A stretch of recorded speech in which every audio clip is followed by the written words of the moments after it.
Shalom, salam sejahtera, sahabat jalan yang lurus. Selamat berjumpa kembali di channel ini. Saya berharap dan selalu berdoa semoga kita semua tetap dalam keadaan baik dan pastinya tetap di dalam lindungan Tuhan. Sahabat yang kekasih, di kesempatan kali ini kembali lagi kita akan bersama-sama akan melihat bagaimana Ustadz Suma bersama rekannya akan dihajar habis-habisan oleh ibu pendeta, bapak pendeta, dan juga teman-teman para apologet Kristen yang lainnya. Yang dimana di suatu ranah diskusi atau room diskusi, mereka selalu saja membahas tentang kekristenan. Mereka selalu saja membahas tentang ayat Alkitab, isi Alkitab seperti itu. Bukannya masalah, tapi yang jadi masalahnya itu ketika mereka mencoba mentafsirkan Alkitab itu dengan sesuka hati mereka sendiri gitu, bukan untuk mencari kebenaran atau maksud dan tujuan dari penulisan ayat tersebut. Maka dari itu kita akan melihat bagaimana para hamba-hamba Tuhan ini dan juga apologet Kristen ini akan mematahkan setiap narasi liar, bukan tuduhan liar dari Ustadz Suma bersama dengan rekan-rekannya ini. Selamat menyaksikan, Tuhan Yesus memberkati. Bukan pengenapa maksud saya, artinya ada ini hukumnya dulu, kita baca hukumnya dulu baru tujuannya. Hukum dulu baru Hukum maksudnya jangan apa. membunuh itu untuk kepada sesama manusia itu. Yesus kan manusia. Tetapi Yesus kan tujuannya ada datang ke bumi ini. Dia kan bukan manusia. Yesus itu kan firman Yahweh yang turun ke bumi. Antikristus lah, Bu, kalau bilang Yesus bukan manusia.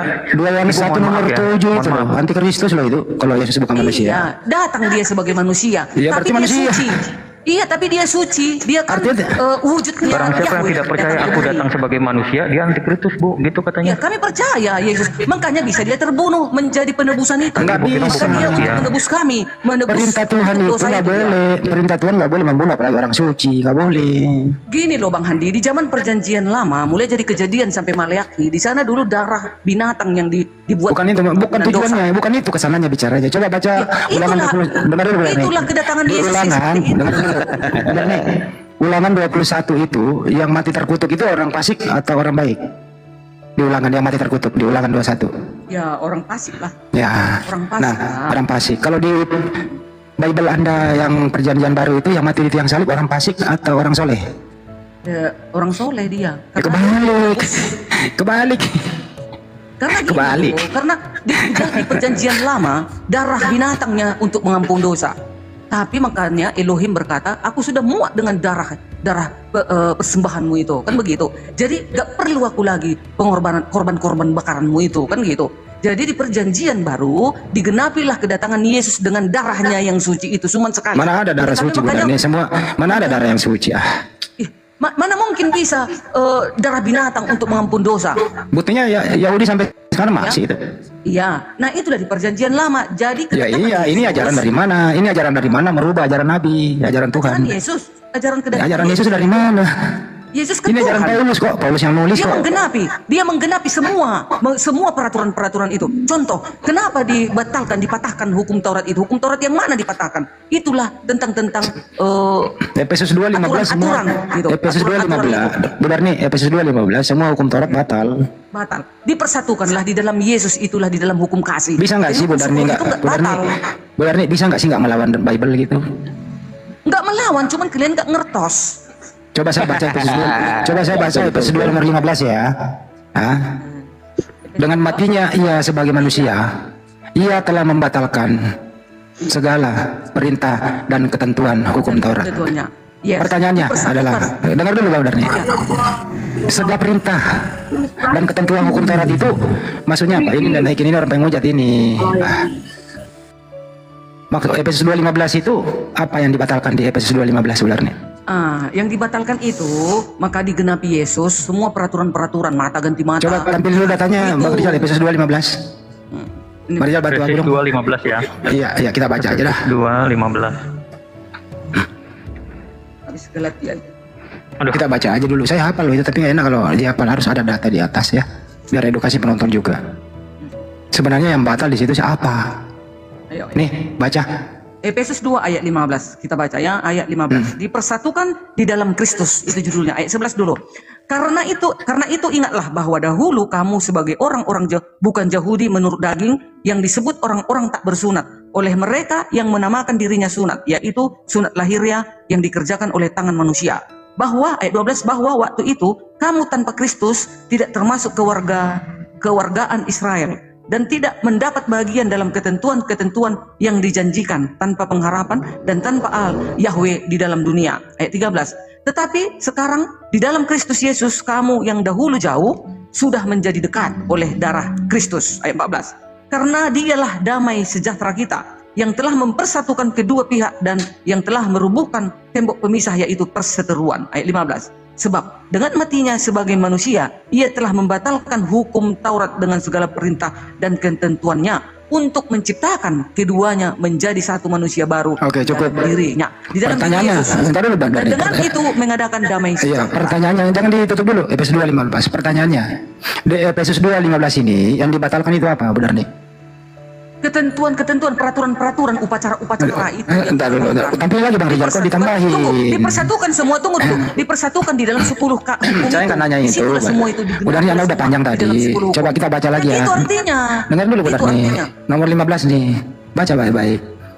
Efesus 2:15 ini pertanyaannya. Ya. Yesus mati yang batal apa? Hukum Taurat. Kau ini Rizal, kau muter-muter terus mulutmu itu kau dikasih jawaban tapi kau muter-muter terus. Kalau udah diam dulu Pak, kau ngelem aja dulu bentar. Jadi berarti Yesus mati yang batal apa? Itu tadi Apa? dibatalkan peraturan-peraturan itu, upacara-upacara Kok itu baca dong, dibatalkan. Anda Tunggu, dibaca itu, iya, dibaca. digenapilah di dalam Yesus. Jadi Kok jadi- semua itu dari mana digenapi di dalam Tuhan? hukum kasih. Saya ulang ya. Saya ulang nih. Saya ulang sekali lagi dari bahasa Indonesia sesuai yang tertulis. Tidak ditambah, tidak dikurangi. Yesus mati sebagai manusia. Apakah yang batal? A. Hukum Taurat. B. Hukum Burundi.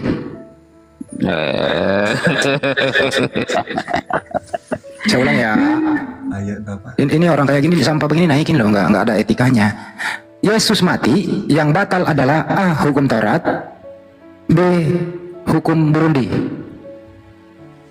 Sederhana loh. Ayat Ya kalau Anda pandai membaca, berapa ya, saya? tidak punya maksud lain yang batal hukum Taurat. Efesus. Gitu loh. Kepasin. Yesus mati yang batal apa? Yang tertulis. Efesus berapa? Saya mau. Efesus 2:15, Bro. Efesus 2 ayat 15. Iya. Ayat 15 coba saya lihat. Sebab dengan matinya sebagai manusia ia telah membatalkan hukum Taurat dengan segala perintah dan ketentuannya untuk menciptakan keduanya menjadi satu manusia baru di dalam dirinya, dan dengan itu mengadakan damai sejahtera. Ya, pertanyaannya. Yesus mati yang batal hukum apa? Hukum Taurat dengan segala perintahnya dan ketentuannya. Oke, baik. Kalau hukum Taurat sudah batal dengan segala perintah dan ketentuannya, pertanyaannya, apakah hukum Taurat masih Anda pakai? Silakan. Ini dibaca hukum Taurat dengan segala perintah dan ketentuan. Iya, makanya dengarkan bahasa Indonesia, Bang. Bukan. Anda udah setuju tadi, dengerin dulu. Anda udah setuju. Ya, bukan Hukum setuju Taurat atau itu, tidak. Ini dengerin. kita baca sama-sama. Dengerin dulu. Di situ hukum Taurat sudah dibatalkan dengan matinya Yesus. Hukum Taurat isinya adalah dengan segala perintah dan ketentuan hukum Taurat dibatalkan. Segala artinya itu tidak ada lagi atau tanpa kecuali. Ya, jadi segala perintah dan ketentuan hukum Taurat dibatalkan dengan matinya Yesus. Pertanyaannya, kalau hukum Taurat sudah dibatalkan dengan segala perintah dan ketentuannya, apakah Kristen ini masih memakai hukum Taurat? A. Masih memakai. B. Tidak lagi. Silakan. Hukum kasih itu kan hukum Taurat. Gimana sih Bang Ini Mandiri? keterangannya. Dipersatukan di dalam Kan udah kasih. dibatalin. Kan udah dibatalin, gimana sih? Ini nih. Dipersatukan di dalam Yesus. Kita baru. Ini hukum Oke, Taurat kalau begitu saya permudah pertanyaannya, saya permudah. Apakah sesuatu yang sudah batal masih berlaku? Dengerin dulu pertanyaan sederhana. Hei, dengerin. Apakah sesuatu yang sudah batal masih berlaku? A. Masih berlaku. B. Tidak berlaku lagi. Silakan.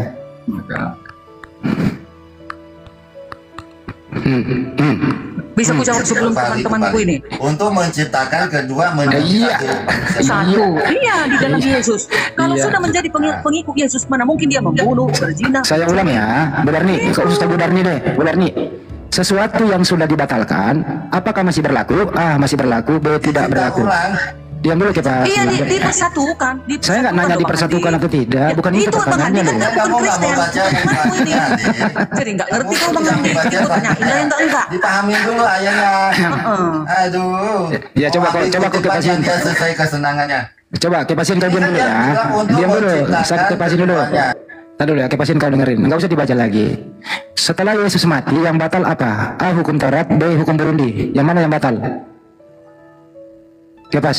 Udah, aku jawab ya. Aku jawab ya. Enggak, kepasin dulu berarti Hukum jangan. Taurat dengan segala perintahnya dan ketentuannya. Oke, hukum untuk Taurat yang menciptakan batal. keduanya menjadi satu manusia Oke. baru di dalam Kalau hukum Taurat sudah dibatalkan dengan segala perintah dan ketentuannya, apakah hukum Taurat masih berlaku lagi? A. Berlaku atau tidak?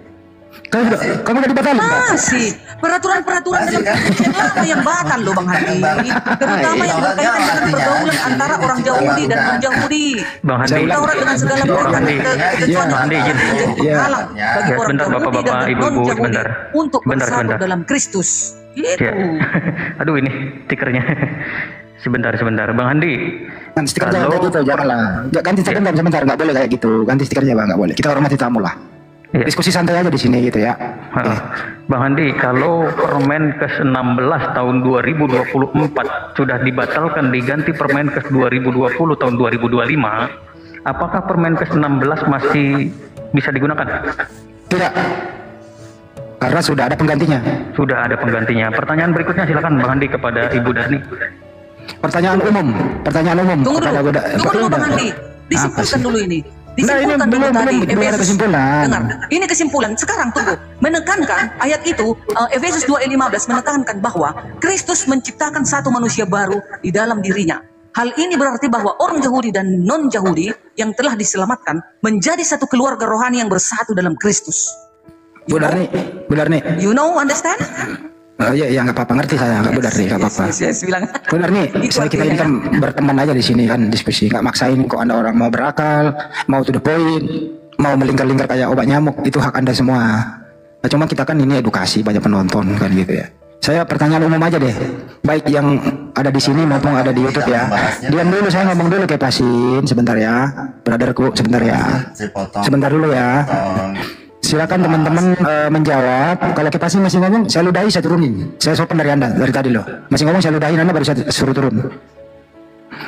Teman-teman yang ada di sini masih ngomong. Sekarang saya itu orangnya konsisten gitu loh. Saya konsisten loh, gitu. Bener. Saya hormati Anda dari tadi, gitu loh. Saya ini mau interaktif sama penonton saya yang ada di YouTube sama yang ada di sini, gitu loh. Habis ini Anda ngomong deh, gitu ya. Penonton semuanya, pertanyaan. Sesuatu yang sudah dibatalkan, apakah masih berlaku? A. Masih berlaku. B. Tidak berlaku lagi. Silakan dijawab. Saya ulang ya. Berlaku. Sesuatu yang sudah dibatalkan, A.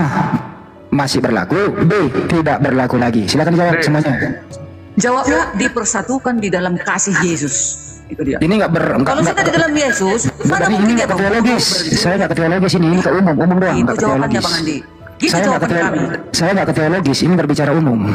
Itulah jawaban kami. Ya, jadi semua hampir 99,9 mengatakan bahwa sesuatu yang batal tidak berlaku lagi. Ini secara umum. Artinya netizen yang terhormat, Anda semua berakal. Terima kasih dan tepuk tangan. Oh, udah mantap kali jawabanku itu loh. Dan membatalkan hukum Taurat dan menciptakan Tadi satu nggak ikut manusia jawab, baru. Bu Darni. Bu Darni Kristus nggak telah ikut jawab. mengadakan damai sejahtera antara orang Yahudi dan non Yahudi. Keduanya kini Ya. bersatu dalam satu tubuh, yaitu tubuh. Oke, siap Bu Darni. Assalamualaikum warahmatullahi wabarakatuh. Waalaikumsalam. Tapi penonton cerdas-cerdas loh. Cerdas-cerdas loh penonton. Ternyata yang sudah dibatalin nggak berlaku lagi gitu loh. Jadi dulu ini ada peraturan pemerintah ya mengenai perpanjangan pajak untuk kendaraan bermotor. Dulu itu tetap bayar denda, bayar biaya BBN balik nama. Ada peraturan baru sekarang ini, Anda tidak perlu lagi membayar denda, Anda tidak perlu lagi membayar biaya balik nama. Semua gratis. Cukup Anda bayar di tahun yang berjalan. Pertanyaannya, ada peraturan baru mengganti peraturan lama. Pertanyaannya adalah, apakah peraturan lama masih bisa dipergunakan? A masih bisa, B tidak bisa lagi. Silakan dijawab semua. Tidak bisa. Nah, sudah kujawab tadi. Arti dari ayat itu, umat Kristen bersatu, ya. Ayat ini menggarisbawahi bahwa semua orang yang percaya kepada Kristus, baik ya orang Yahudi maupun non-Yahudi, adalah bagian dari keluarga rohani yang sama. Tidak ada alasan untuk perseteruan atau perbedaan di antara mereka, karena mereka semua telah menjadi satu di dalam Kristus. Kalau sudah di dalam Kristus, tentu kita melakukan segala kehendak-kehendak Yahweh. Yes. Artinya apa di sini teman-teman? Kalau berbicara mengenai masalah akal, untuk mencerdaskan manusia dan mudah dimengerti dan logis, semua orang mengatakan bahwa yang orang yang sudah dibatalkan tidak berlaku lagi. Tapi kalau masuk teologis Kristen, itu nggak berlaku teman-teman, karena iman yang dipergunakan bukan akal, bukan iman yang bukan akal yang dipergunakan di sini, Mas Darni. Iman yang masuk. Artinya apa? Pengajaran Kristen itu menabrak yang logis, itu loh ya. Tapi kita maklumi gitu di sini, Bu Darni, nggak apa-apa. Silakan tabrak semua kaidah-kaidah norma yang bisa meringankan akal sehat, nggak apa-apa, tabrak aja. Udah datang guru itu, udah datang guru. Ya. Assalamualaikum warahmatullahi wabarakatuh, Nanda. Waalaikumsalam warahmatullahi wabarakatuh semuanya. Assalamualaikum warahmatullahi wabarakatuh. Semangat malam Bu Darni. Selamat malam, Iya. Dilanjut. Saya monitor nyimak. Enggak, saya langsung kerjaan dulu, Bang Juma. Bang Juma, iman dan akal itu harus serasi atau saling tabrakan? Harus selaras seia sekata. Nggak bisa tidak, karena iman itu polanya adalah keyakinan, kepercayaan yang dibangun dari pewahyuan. Sedangkan untuk menangkap benar tidaknya pewahyuan itu ditentukan oleh bagaimana alat berupa akal atau alat untuk mendeteksi bahwa hal itu benar atau tidak. Seperti itu Bang Handi. Jadi akal wahyu harus selaras seia sekata, nggak boleh bentrokan gitu. Kalau ada iman bertabrakan sama akal tapi diakal-akalin gimana itu? Ya itulah yang dimaksud dalam kitabnya orang Yahudi ya, Amsal 5 nomor 3, harus terpaut kepada firman Tuhan, bukan kepada penafsiran sendiri atau pemahaman sendiri. Wah, ada datanya, jangan kamu menafsirkan sesuai dengan Amsal 3 ya, sorry. Iya, Betul. Amsal 3 itu. Bu Darni, silakan benar nih. Boleh nggak menafsirkan sembarangan sebagaimana Amsal 3? Amsal 3 nomor 5. Ya, 35 benar nih. Boleh nggak nafsirin sembarangan sesuai dengan hawa nafsu, sesuai dengan kemauan? Nggak boleh. Kalau nggak boleh, kenapa tadi Ibu Darni bermanuver? Nah, mana ada aku ngarang-ngarang, kan tadi dikatakan di situ dipersatukan di dalam Yesus. Baik dia orang Yahudi, baik dia Efesus 2:15 banyak Pak. Efesus 2:15 banyak Pak. Iya, dipersatukan itu di dalam Yesus. Jadi kalau sudah di dalam Yesus, kita tentu ya seperti Yesus dong, kita tidak membunuh, tidak mencuri, menguduskan hari Sabat, apalagi tidak menyembah berhala, tidak menyebut nama Yahweh sembarangan. Itu dia di dalam Yesus.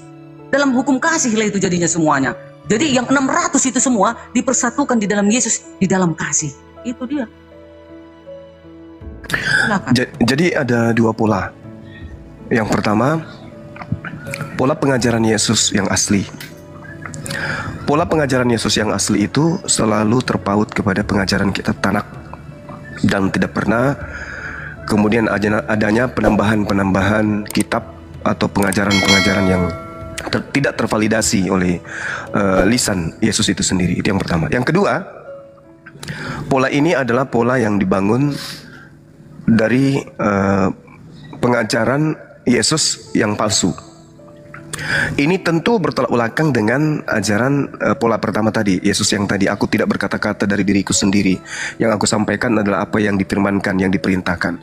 Jadi cakupannya adalah, sebenarnya sebelum penyaliban, ajaran Yesus itu udah tamat. Tak ada lagi penambahan firman. Karena Yesus turun ke atas muka bumi ini diutus oleh Tuhan ke tengah-tengah Bani Israel sebagai corong, sebagai toa penyampai firman Tuhan kepada Bani Israel dengan skala pengajaran yang intinya itu hanya diprioritaskan kepada Bani Israel saja. Jadi tidak membias, bukan untuk orang Arab, bukan untuk orang Roma, bukan untuk orang Yunani. Hanya skala prioritas Bani Israel tok. Nah, yang membuatnya membias adalah Yesus Kristus yang palsu ini. Saya katakan demikian kenapa? Karena segala upaya yang dilakukan oleh sibilis ISIS itu cerminannya selalu mengarah kepada Yesus, Yesus, Yesus, Yesus. Karena kapan tidak menjual nama Yesus, ajarannya nggak laku. Itu pasti tuh, ajarannya nggak laku. Kenapa? Karena yang diutus oleh pencipta langit dan bumi ke tengah-tengah Bani Israel, Yesus, bukan Lukas, bukan Markus, bukan Paulus, bukan yang lain, Yesus. Maka pada akhirnya kita sebagai orang yang muncul atau datang belakangan ini harus mendudukkan koridor itu, bahwa apa yang Yesus ajarkan sudah tamat. Tak ada lagi penambahan surat-surat. Adapun tulisan-tulisan Lukas, Markus, Matius, Yohanes, kesemua itu adalah hasil karya yang mereka peroleh dari penelitian-penelitian masing-masing. Dan itu bukan firman Tuhan. Itu adalah karya tulis yang dihasilkan dari upaya mereka untuk menyusun satu pemberitaan tentang kejadian, peristiwa yang terjadi terhadap Yesus dalam cakupan pengajarannya kepada Bani Israel. Jadi kalau hari ini kita menemukan kemudian saudara kita Kristen mengajarkan sesuatu yang tidak pernah Yesus ajarkan, ya itu pasti larinya kepada yang tadi. Apa yang dikatakan Yesus, waspadalah kepada Yesus palsu, kan gitu. Itu yang kedua. Yang ketiga, sumber lahirnya agama Kristen ini itu bertitik tumpu kepada penyaliban. Tanpa penyaliban, Kristen bubar. Nah, sekarang kita ambil akarnya, muaranya itu di situ. Apakah penyaliban ini sesuatu yang diberkati, atau penyaliban ini adalah sesuatu yang dimurkai? Siapa oknum yang di sana, yang disalib? Apakah oknum ini orang yang dikutuk, atau oknum ini adalah orang yang diberkati? Lalu pola penyaliban ini hukuman untuk orang yang diberkati, atau hukuman bagi orang yang dikutuk? Ini dulu, Kristen lahir di situ. Kristen lahir dari penyaliban. Tanpa penyaliban, sekali lagi, Kristen itu bukan siapa-siapa. Jadi berkat penyaliban inilah kemudian Kristen itu digaungkan dari barat sampai ke Indonesia ini. Demikian sementara. Silakan Bu Dani atau siapa nanggapi? Kalau suaranya memang agak menarik intonasinya, tapi isinya tidak. Silakan ditanggapi aja. Setelah Yesus juga, setelah kematian, kan penyaliban itu Yesus sendiri yang menjelaskan. Tidak bisa dibantah itu. Ada 100 lebih ayatnya.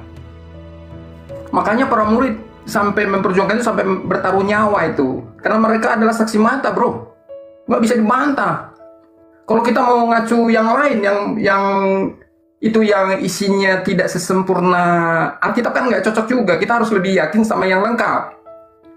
Karena Injil kan ditulis secara lengkap dan bagus dan teratur. Masa kita percaya dengan yang tidak begitu teratur? Kan gitu, bro. Logikanya gitu. Kan udah ditulis di situ bahwa maksud Injil dicatat itu kan.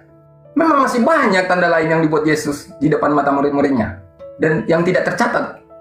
Tetapi semua tercantum di sini telah dicatat supaya mereka percaya bahwa Yesuslah Mesias, Anak Allah, dan supaya kamu oleh imanmu memperoleh hidup dalam namanya. Itu jadi tentang Yesus itu dicatat secara teratur, bro. Lengkap. Wah, penyaliban itu Yesuslah yang menunjukkan itu. Makanya murid-murid itu kan saksi mata, bro. Mereka masih meraba. Biarin. Kan 40 hari kemudian baru dia terangkat ke surga. Baru kembali. Yesus itu menjadi firman Tuhan yang hidup di muka bumi ini kan cuma 33 tahun. Sebenarnya tidak bisa dibantah itu. Karena Injil sendiri sudah disebut, sangat teratur ditulis. Dan saksi mata. Dia disebut adalah firman yang hidup, seperti yang tertulis di 1 Yohanes 1 ayat 1. Jadi kalau disebut tidak layak dipercaya, ya justru ini yang layak dipercaya. Karena teratur. Bagus ditulisnya. Dari awal teratur sampai akhir. Dari lahirnya sampai kembali lagi. Dia kan firman yang hidup. Kita pakai logikanya di situ juga. Kalau kita mau pakai logika. Cukup ya, gantian ya? Ya gantian lah. Oke, silakan Pak Jawa. Iya. Berimbang. Jadi saudara, terkait dengan penyaliban, itu adalah remah-remah yang jatuh dari pengajaran Yesus. Jadi kalau hari ini Anda sebagai wakil Yesus, ya dalam hal ini Yesus yang tanda kutip ya, Yesus itu tidak pernah kemudian menuliskan sebuah surat untuk kemudian Anda jadikan sebagai panduan bahwa ini mutlak benar. Jadi antara Anda dengan saya multitafsir. Sekarang kita lihat pengajaran Yesusnya langsung. Jangan penjelasan orang per orang. Sekali lagi saya katakan, yang menulis surat saudara itu bukan nabi, bukan sahabat nabi, bukan sahabat Yesus. Yang menulis surat saudara itu bukan. Jadi yang Anda harus cermati adalah ucapan yang terlontar langsung dari lisan Yesus itu, bukan pengantar-pengantar penulis.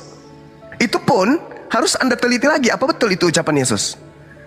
Contoh misalnya di dalam Yohanes 17 nomor 12. Mari sama-sama kita pahami dengan seksama. Selama aku Yesus bersama dengan mereka, muridnya, aku memelihara mereka dalam namamu, yaitu namamu yang telah engkau berikan kepadaku. Aku telah menjaga mereka dan tidak seorang pun dari mereka yang akan binasa, selain titik 2, dia yang telah ditentukan untuk binasa, supaya genaplah yang tertulis dalam kitab suci. Saya ulang lagi biar Anda lebih paham. Selama aku Yesus, jadi belum ada Lukas, Markus, Matius, Yohanes, Paulus, belum ada buku-buku itu. Catatan yang saya bacakan ini juga hasil kesaksian. Yesus berkata, selama aku bersama dengan mereka, aku memelihara mereka dalam namamu, yaitu namamu yang telah engkau berikan kepadaku. Aku telah menjaga mereka dan tidak ada seorang pun dari mereka yang binasa, selain daripada dia yang telah ditentukan untuk binasa.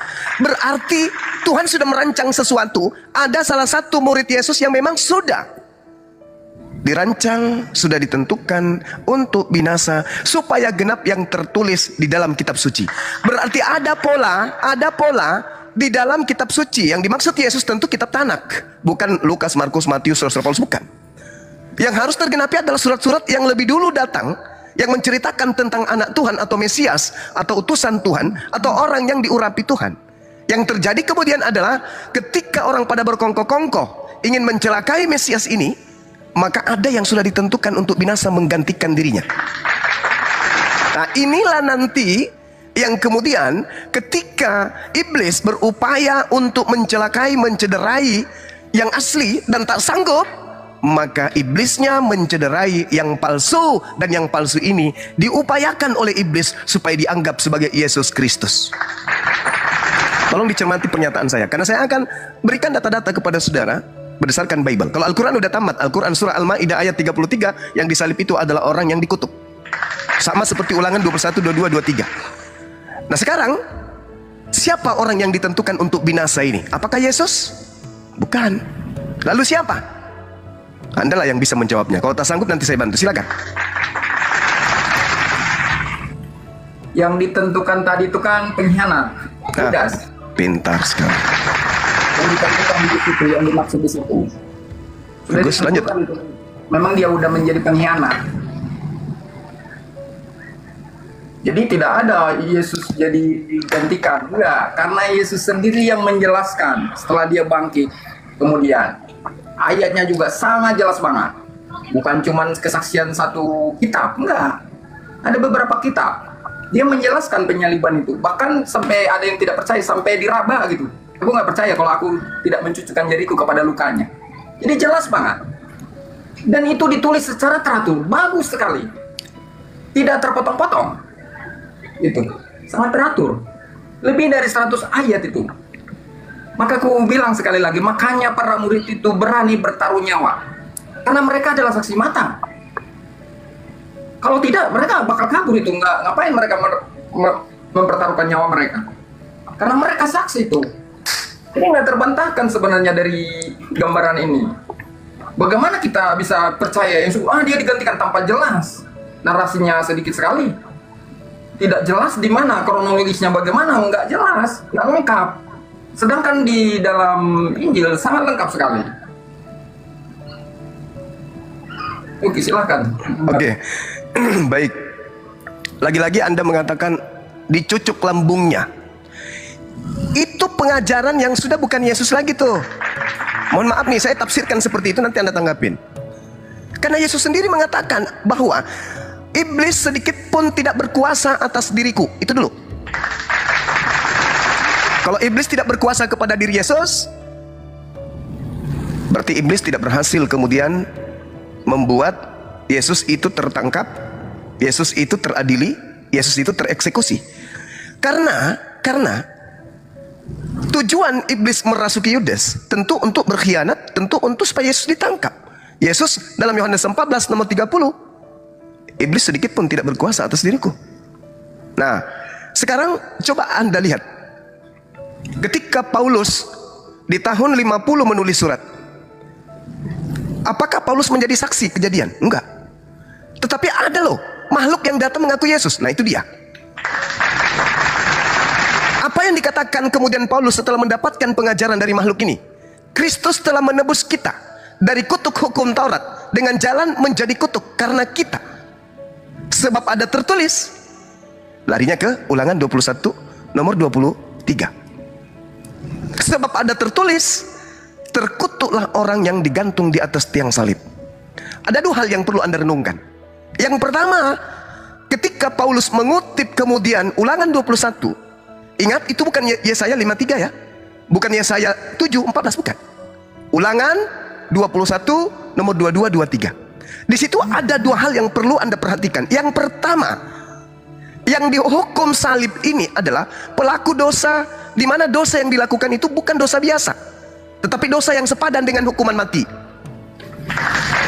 Yang kedua, pelaku yang melakukan dosa yang sepadan dengan hukuman mati ini dikutuk langsung oleh Elohim. Maka catatan akhirnya kemudian adalah Paulus sedang menyamakan Kristus dengan pelaku maksiat yang dikutuk oleh Elohim. Sekarang kalau saya bertanya kepada saudara, apa dasarnya Paulus menyamakan Kristus, Yesus anak Maria dengan pelaku maksiat yang sepadan dengan hukuman mati? Dan apa alasan Paulus menyetarakan Yesus dengan orang yang dikutuk oleh Elohim? Tolong terangkan kepada saya dua hal ini.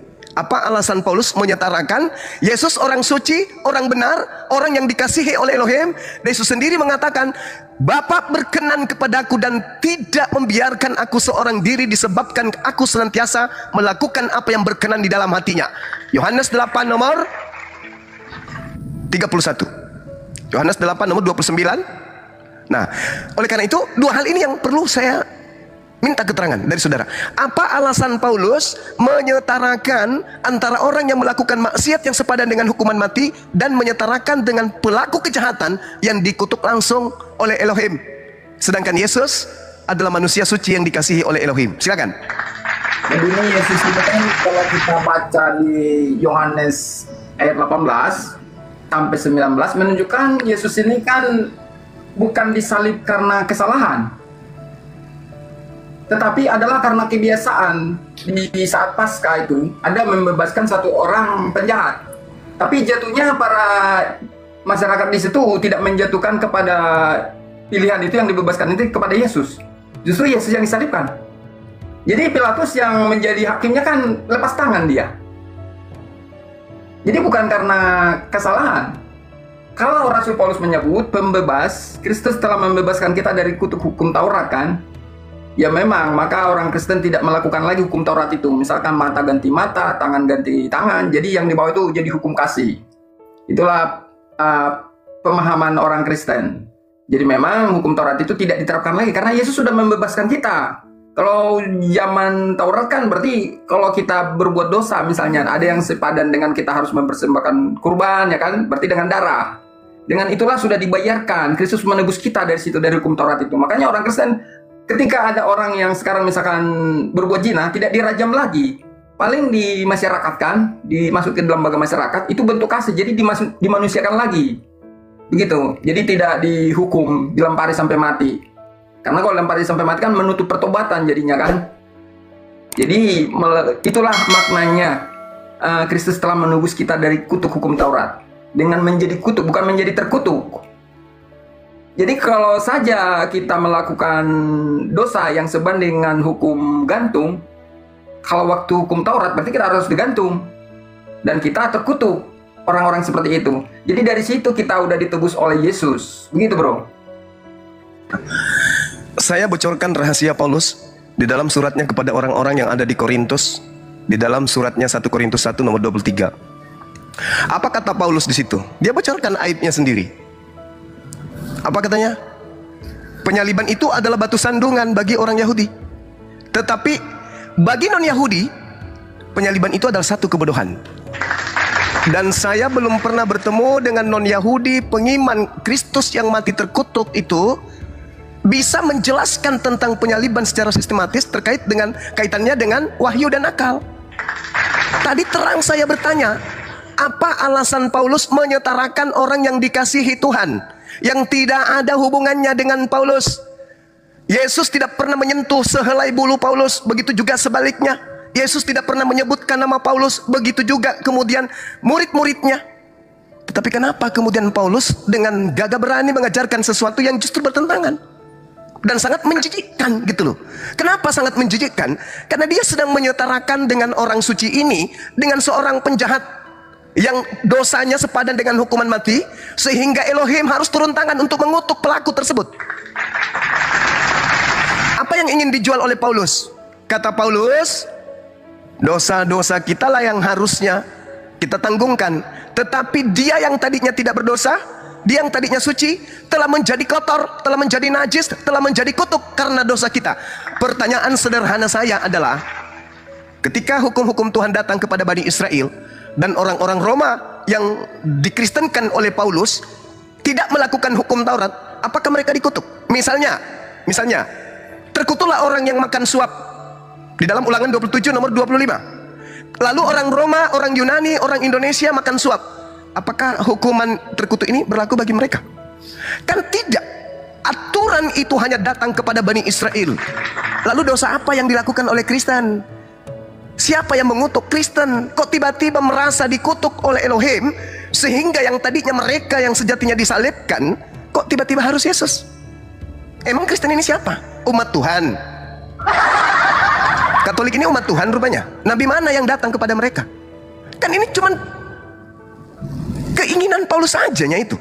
Kecuali saudara, Anda bisa menjelaskan kepada saya, kami Kristen dikutuk oleh Tuhan karena kami telah melakukan dosa besar yang sepadan dengan hukuman mati. Tetapi ternyata bukan kami yang dihukum, yaitu orang suci bernama Yesus. Kalau begitu, tolong tunjukkan dosa apa yang pendahulu-pendahulu Kristen lakukan sampai dia dikutuk, orang Kristen ini dikutuk. Apa dosa kalian? Siapa yang dikutuk orang Kristen? Nah, lalu Yesus itu mewakili siapa? Dosa kalian kan katanya? Apa dosa kalian? Jadi maka kita tidak perlu lagi melakukan itu hukum-hukum Taurat itu seperti aku bilang tadi, dirajam orang. Hukum Taurat itu emangnya untuk Anda, saudara? Hukum Taurat itu mengikat Bani Israel toh. Tidak diberikan kepada bangsa lain. Jadi kalau bangsa lain pelajari ya, bahwa ajaran Paulus ini sebenarnya penjelasan dari ajaran-ajaran Yesus sebenarnya. Dan kalau Anda misalkan merasa jijik sama Paulus, Anda sebenarnya bisa mengabaikan ajaran Paulus karena masih ada ajaran-ajaran para rasul lainnya. Penyaliban. Hanya Yesus, hanya Paulus yang menyatakan Yesus itu mati dengan jalan kutuk. Hanya Paulus yang menyetarakan kemudian Nabiullah Yesus alaihissalam sepadan dengan pelaku maksiat yang pantas kemudian dihukum mati dan pantas kemudian dikutuk oleh Elohim. Sekarang dosa apa yang Yesus lakukan sampai dia kok separah itu? Oh, dia menanggung dosa-dosa manusia. Dosa yang mana? Ya, makanya aku bilang tadi bro, sekiranya bukan hanya bergantung kepada Paulus. Udahlah, kita abaikan dulu Paulus. Kalau Anda merasa ajarannya itu tidak tepat. Bukan sederhana itu, enggak. Ini harus dipertanggungjawabkan ketika Paulus, pendiri agama Anda, kemudian mengatakan Yesus manusia suci ini mati terkutuk, dan kutuk yang ada padanya itu bukan alam yang mengutuknya, Elohim, pencipta. Bukankah di dalam Yohanes 3 nomor 16, begitu besar kasih karunia Tuhan akan dunia ini sehingga dia menganugerahkan anaknya yang tunggal, yang dikasihi. Paulus nggak ada mendirikan agama bro, Anda salah. Nggak ada mendirikan agama. Kisah Para Rasul 24 nomor 5, Paulus ini adalah penyakit sampar. Kumpulan itu orang luar yang menyebut sebagai Kristen bro. Dan dia tokohnya. Dia tokohnya. Artinya pengikut Yesus bro. Saudaraku, kan ada deklarasi dari Paulus Kristen. Satu-satunya manusia yang melakukan surat menyurat ke berbagai kota dan kelompok hanya Paulus. Dia yang mengajak kemudian orang-orang yang sudah punya Tuhan untuk kemudian berpindah menuhankan Yesus. Itu satu. Kemudian ini harus diselesaikan ini, karena di sini akarnya.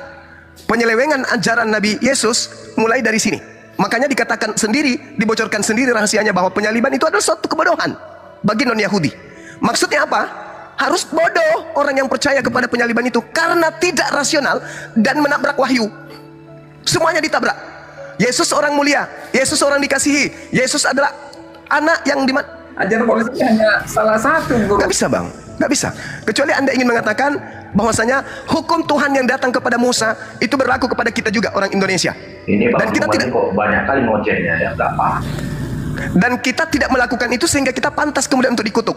Nah, agar kita tidak dikutuk, harus ada kemudian korban untuk melampiaskan kemudian kemarahan Tuhan kepada dia, kepada oknum tersebut. Permasalahannya sekarang, apa dosa Kristen sampai Yesus yang harus menanggungnya? Itu pertanyaan saya. Dosamu itu ditanggung sama Yesus, Bang. Cuma dosa apa? Dosa apa? Gantian, Bang Pengamat dulu lah. Gantian Bang Singa. Dosa apa yang Bang Suma lakukan sampai Yesus harus mati? Dosa apa yang saya lakukan? Kapan Elohim melakukan aturan kepada saya, Suma, jangan kau begini, jangan kau begitu? Di mana itu perintahnya sampai saya melanggar? Ada. Ada. Makanya disebut orang Kristen Tidak ada hukum, tidak ada hukuman bagi orang yang tidak diberi aturan. Ada nggak aturan Tuhan Elohim kepada Bang Suma? kau ajarkan Al-Quran dengan baik ketimbang mengubah Alkitab orang lain. Ya ini Al-Quran, bro. Al-Quran saya mengatakan yang disalib itu adalah orang yang dikutuk oleh Tuhan. Al-Quran surah Al-Ma'idah ayat 33. Maka muncul pertanyaan, Yesus itu orang suci kan? Yesus itu orang benar kan? Dia adalah jalan kebenaran dan hidup kan? Lantas kenapa dia dikutuk oleh Elohim? Alasannya karena dosa kalian. Alasannya karena dosa kalian. Dosa apa? Jangan dimut saya kalau ngomong. Dosa apa? Dosa apa yang kalian lakukan? Dosa apa sampai Yesus harus menanggung? Bukankah kalian belum ada saat itu? Hah? Dosa apa yang kalian lakukan sampai harus Yesus yang menanggung dosa itu? Bukankah kalian lahir aja belum? Di dunia ini ya, Bang. Dosa yang mana? Dosa yang mana? Coba terangkan di dalam kitabnya Yahudi dosa yang mana? Oke, silakan. Tolong tunjukkan di dalam kitabnya Yehuda yang menerangkan bahwa aturan yang datang kepada Bani Israel dan Bani Yehuda itu mengikat seluruh dunia. Tunjukkan. Astagfirullahaladzim, ya Allah ya Karim. Ini sudah bukan zamannya Paulus melakukan penyesatan. Oke? Tolong tunjukkan di mana kitabnya Yehuda yang diperuntukkan untuk seluruh dunia sehingga dunia melanggar aturan itu dan dunia dikatakan berdosa. Diam. Diam. Saya bertanya loh, saya bertanya. Saya mau menjawab Anda. Oke. Tolong tunjukkan di mana tertulis di kitabnya Israel dan Yehuda. Anda kan mengatakan singa Yehuda tuh. Di mana tertulis itu sehingga aturan yang diperuntukkan untuk dunia ini dilanggar oleh kita sampai kita dikutuk. Silakan tunjukkan. Saya jawab ya. Saya jawab ya. Tolong jangan dibantah ya. Oke? Jawab dulu. Saya bantah, kalau pembodohan pasti kubantah. Ganti ya ngomong. Ya silakan, jangan bilang jangan dibantah. Iya. Di sini bukan gereja. Di sini bukan gereja. Kalau di gereja iya. Silakan. Saya bertanya, ingat pertanyaan saya, tunjukkan data di dalam kitabnya Israel dan Yehuda yang mana aturan itu diperuntukkan untuk dunia sehingga dunia melanggarnya, sehingga dunia dikutuk. Silakan. Saya kasih waktu Anda bicara 2 jam sesuai dengan permintaan saya atas kebodohan Anda. Silakan. Jangan dimut. Kenapa sih main-main mut dan ini? Ya kan? Alkitab kami itu, Bang, dalam penyusunannya itu memakan waktu 1.500 tahun hampir. Tinggal kamu baca, nggak perlu 1.400 tahun kamu nunggu. Tinggal kau baca dalilnya. 1.500 tahun. Ini bukan gereja. Abang perlu mempelajari itu. Jangan kau ajarin saya Bible. Abang bilang sok pintar. Kakekmu belum lahir, saya udah paham Biblemu itu. Saya minta dalil, weh. Jangan angku kau, saudara. Saya minta dalil. Kau pasti akan menemukannya. Lengkap di situ detailnya. Apa ini? Apa? Itulah kita kami. Saya minta dalil di dalam kitabnya Bani Israel dan Bani Yehuda, di mana aturan yang ada di dalamnya mengikat dunia seluruhnya. Di mana itu tertulis? Ya, tinggal sebutkan nama surat, nama kitabnya apa, bab berapa, nomor berapa, tinggal sebut. Silakan. Jangan dimut saya ngomong, oke? Ya, silakan. Silakan. Orang yang cukup Saudara tidak menjawab. Kalau saya ditanya hukum yang datang kepada Bani Israel, hukum yang datang kepada Bani Yakub hanya untuk Bani Yakub dan tidak diberikan kepada bangsa lain, langsung kutunjukkan. Mazmur 147 data nomor 19 dan data nomor 20, langsung kusebutkan. Kalau Anda baca kitab Kejadian sampai kitab Wahyu, itu ditulis 1400 tahun lebih dan ditulis 72 rabi-rabi nenekmu kiper. Ini bukan gereja. Jangan egois begitu, jangan suka menghukum orang. Pertanyaan lagi satu, biar kalau nggak jawab saya turunin. Diulang pertanyaannya banyak, Pak. Ada Yesaya 42 ayat 4 ya. Yesaya. Entar dulu dari ini dulu, selesai dulu satu. Gini loh, Bang Juma yang baik. Ya, silakan. Jangan dimut sayanya. Nanti dimut lagi mau ngomong. Jadi Alkitab kami itu Bang, dalam penyusunan itu memakan waktu 1500 tahun. Lama. Apa kok bisa? Iya. Apa kok belajar ya? Langsung. Jadi kita harus belajar 1500 tahun gitu untuk menemukan dalil itu gitu. Bukan, penyusunannya itu 1500 Saya tahun. tidak tanya berapa lama disusun. Saya nggak tanya. Saya cuma bertanya di mana dalilnya hukum-hukum yang datang kepada Bani Israel dan Yehuda itu diperuntukkan untuk dunia. Ya, Yang Ibu silakan. Darni maksud Yesaya 42 itu maksudnya Tuhan akan mengutus hambanya, di mana hambanya itu akan mengajarkan hukum-hukum. Hamba Ia ini akan sendiri, mengajarkan hukum-hukum kepada seluruh bangsa. Ini ayatnya. Ia sendiri tidak akan menjadi pudar dan tidak akan patah terkulai. Dan itu bukan Sampai untuk ia Yesus. menegakkan hukum di bumi. Itu bukan Yesus. Mengharapkan pengajaran. Itu bukan Yesus. Sampai ke Ingat, batu. data nomor satunya Bu Darni. Lihat itu hambaku yang kupegang, orang pilihanku, kepadanya aku berkenan, aku menaruh rohku ke atasnya supaya ia menyatakan hukum kepada bangsa-bangsa. Kapan Yesus mengatakan dia diutus untuk bangsa-bangsa? Kapan? Kapan Yesus datang menaklukkan bangsa lain? Kapan? Yang ada Yesus yang ditaklukkan oleh bangsanya sendiri. Jangan terlalu lebay. Ini nubuat bukan untuk Yesus. Tidak sesuai dengan fakta real di lapangan. Yesus itu justru dibantai oleh bangsanya sendiri. Sedangkan yang dinubuatkan adalah seorang hamba yang membantai. Jangankan bangsanya, bangsa-bangsa lain pun dibantainya. Kebalik. Jangan ajarin dulu saya. lagi. Ya, silakan. Cuma, tadi kan Yesaya 42, Yesaya 44 ayat 42 itu tadi hukum-hukum itu akan ditegakkan di bumi. Sekarang Kisah para Rasul 1 ayat 8. Tetapi kamu akan menerima kuasa kalau Roh Kudus turun ke atas kamu, dan kamu akan menjadi saksi-saksiku di Yerusalem, di seluruh dunia dan Samaria sampai ke ujung bumi. Kisah para Rasul. Roma 1 ayat 16. Sebab aku mempunyai keyakinan yang kokoh dalam Injil, karena Injil adalah kekuatan Allah yang menyelamatkan setiap orang yang percaya. Pertama-tama orang Yahudi, pertama ya Bang Juma. Kemudian tetapi juga orang Yunani, di luar Yahudi pun ada. Kedua, ketiga. Lalu dikatakan lagi di dalam Matius 28 ayat 19. Karena itu pergilah, jadikanlah semua bangsa muridku, dan baptislah mereka dalam nama Bapa, Putra, Anak, dan Roh Kudus. 3, 4. Sekarang yang ke-5.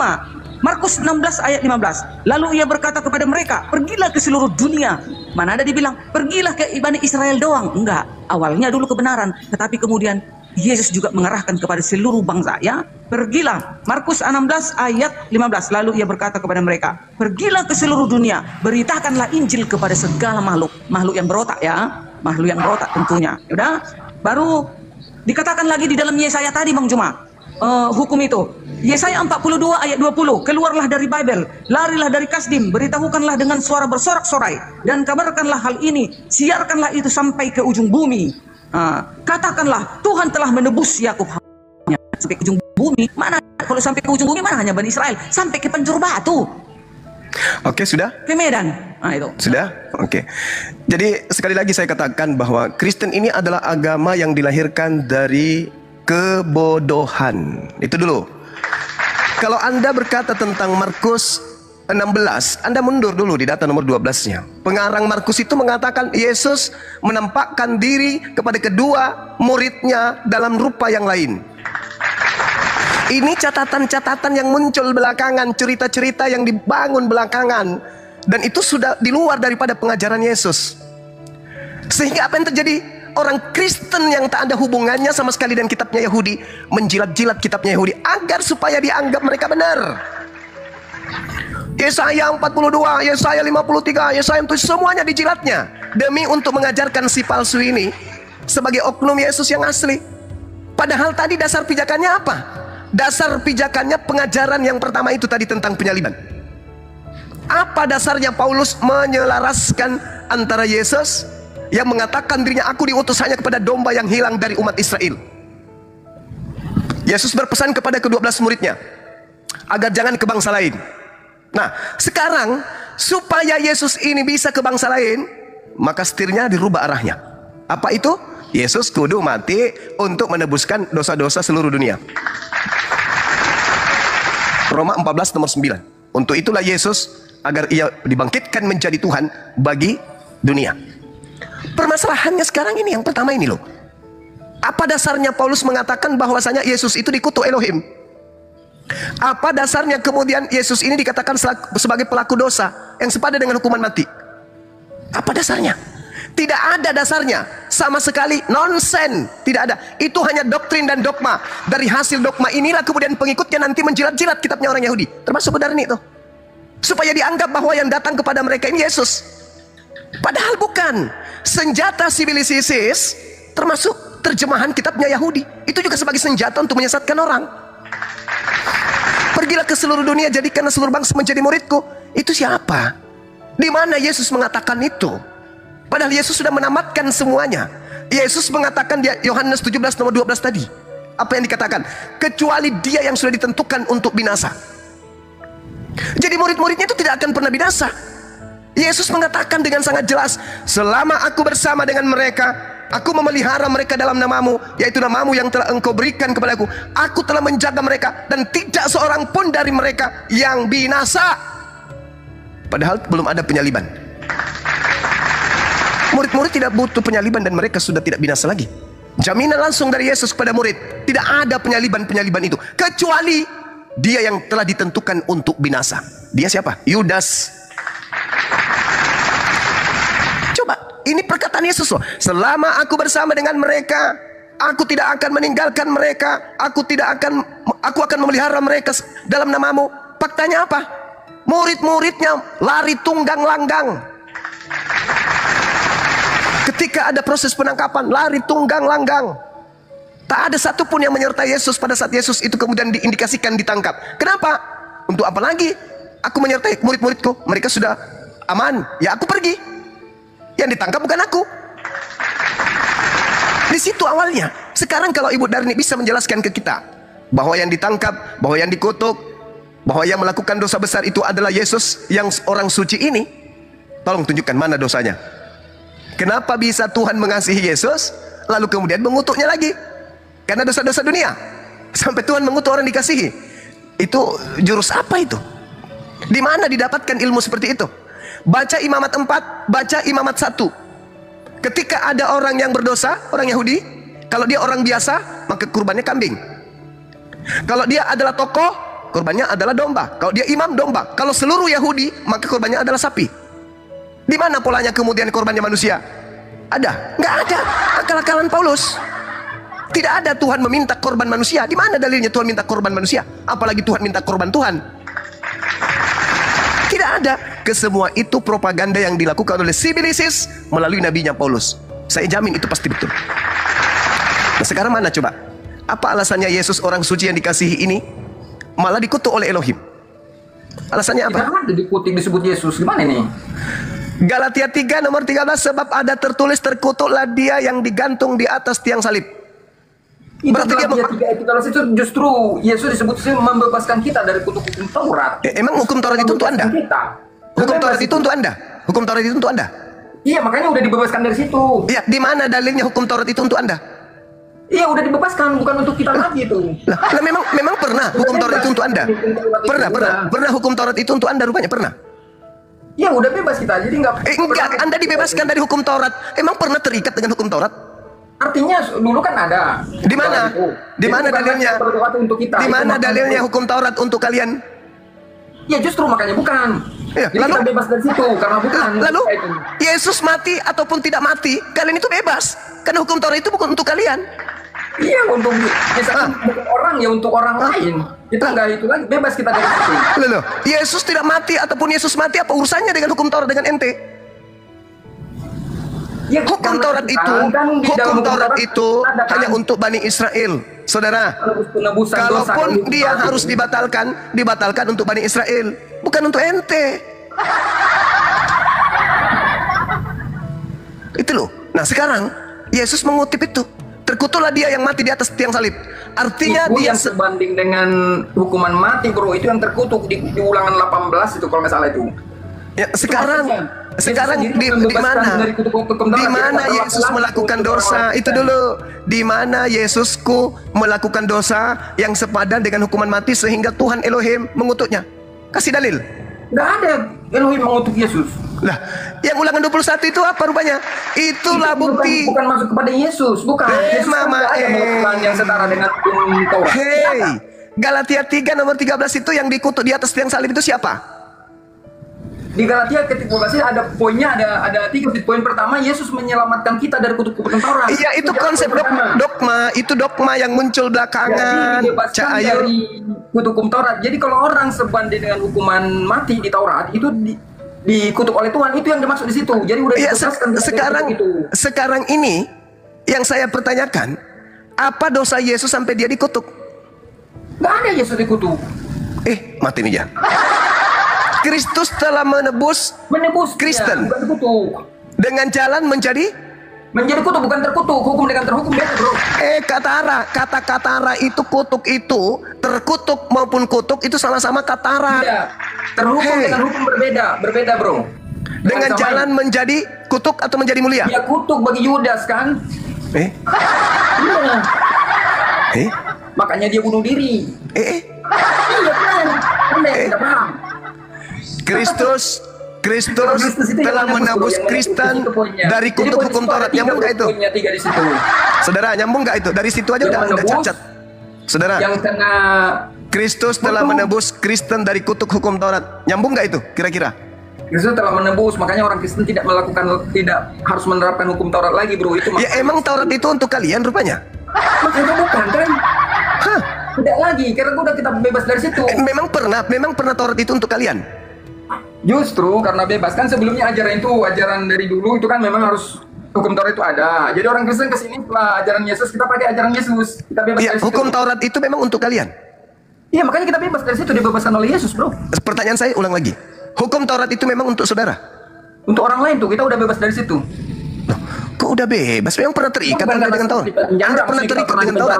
Enggak begitu maknanya. Sebelum Yesus mati di salib, Taurat itu untuk Anda, terikat kepada Anda juga? Ya enggak, aku aja belum lahir di masa itu. Non Yahudi? Di luar Yahudi? Yahudi kan, itu Taurat kan? Untuk Yahudi. Berarti kalau Yesus mati untuk melepaskan kutuk hukum Taurat, dia mati untuk siapa? Yesus mati untuk menggenapi itu. Mati untuk siapa? Mati untuk pemilik Taurat atau mati untuk di luar Taurat? Ya untuk seluruh.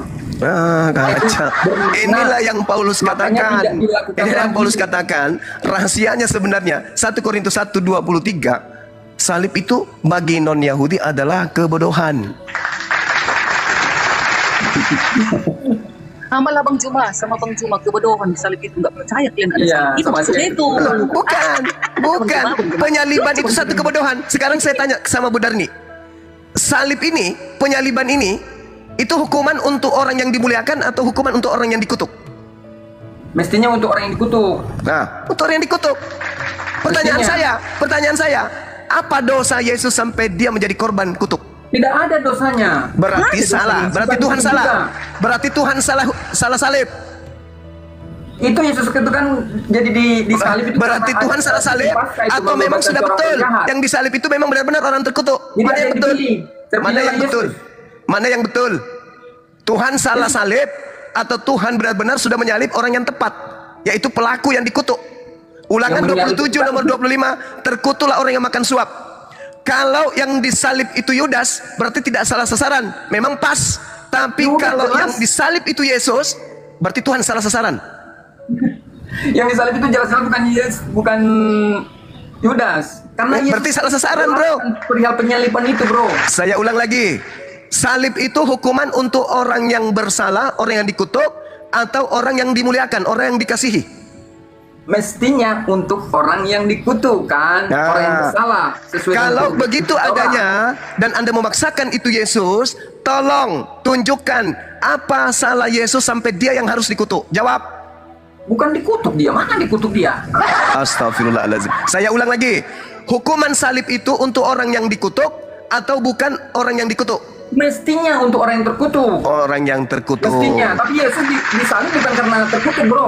Tapi karena jadi mestinya itu kan untuk orang lain kita bisa kena juga, bro. Kenapa dia disalib kalau bukan karena terkutuk? Kenapa? Bukan karena terkutuk. Makanya dia disalib. Emang ada fungsi lain penyaliban itu? Fungsi lain penyaliban itu emang ada selain daripada untuk orang yang dikutuk. Saudara, memang ada Saudara, memang ada fungsi lain dari salib itu selain untuk orang yang dikutuk? Jadi gini bro ya, aku jawab pada makanya Yesus itu disebut firman yang hidup sebagai manusia bro. Kamu putar lidahmu di tiang listrik yang tegangan tinggi sekalipun, kamu tidak akan pernah bisa membodohi orang. Pertanyaan saya, aku bisa ngajari Anda. Fungsi salib itu adalah untuk menghukum orang yang dikutuk Tuhan. Itu fungsi salib.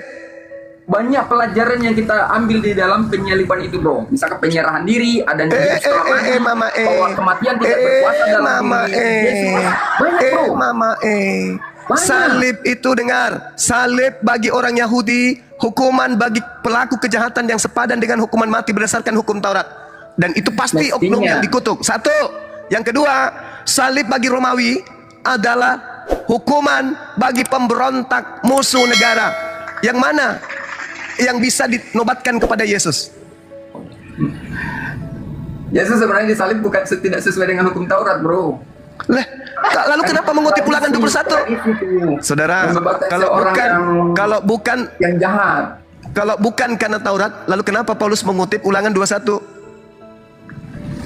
Itu tentang pembebasan tadi, kita dibebaskan hukum Taurat itu. Nah, kenapa kamu yang dibebaskan? Oh, hukum Taurat hanya untuk Bani Israel. Maknanya kita nggak perlu lagi ikut hukum Taurat.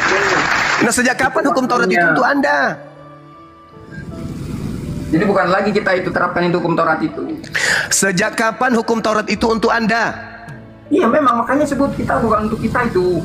Lah untuk apa juga Yesus mati kalau ternyata hukum Taurat itu bukan untuk Anda? Iya, bebas kita dari situ. Lalu untuk apa Yesus mati kalau begitu? Lalu untuk apa Yesus mati? Saudara, untuk apa Yesus mati kalau ternyata hukum Taurat itu bukan untuk Anda? Yesus tidak sebanding disalib, tidak sesuai dengan hukuman yang harus. Fungsi salib itu, sekali lagi, fungsi salib itu untuk menghukum orang yang dikutuk Elohim. Mestinya. Kok ada mestinya? Memang itu peruntukan salib itu hukuman untuk orang yang dikutuk Elohim. Pertanyaan saya, kalau dibaca sebenarnya itu sangat jelas di apa nih? Alamak. Pertanyaan saya, di Yohanes 18. Apa dosa yang dilakukan Yesus yang sepadan dengan hukuman mati sehingga dia pantas dikutuk oleh Elohim? Apa dosanya? Tidak sepadan. Baik, kita dengarkan ya teman-teman sekalian. Saudara kita mengatakan tidak sepadan. Oke, sekarang kita ambil. Sekarang kita ambil kawan. Yesus tidak memenuhi syarat. Sekarang kita ambil kandidat satu lagi, Yudas. Menurut saudara, berdasarkan tradisi Torah, salib adalah untuk orang yang dikutuk Elohim.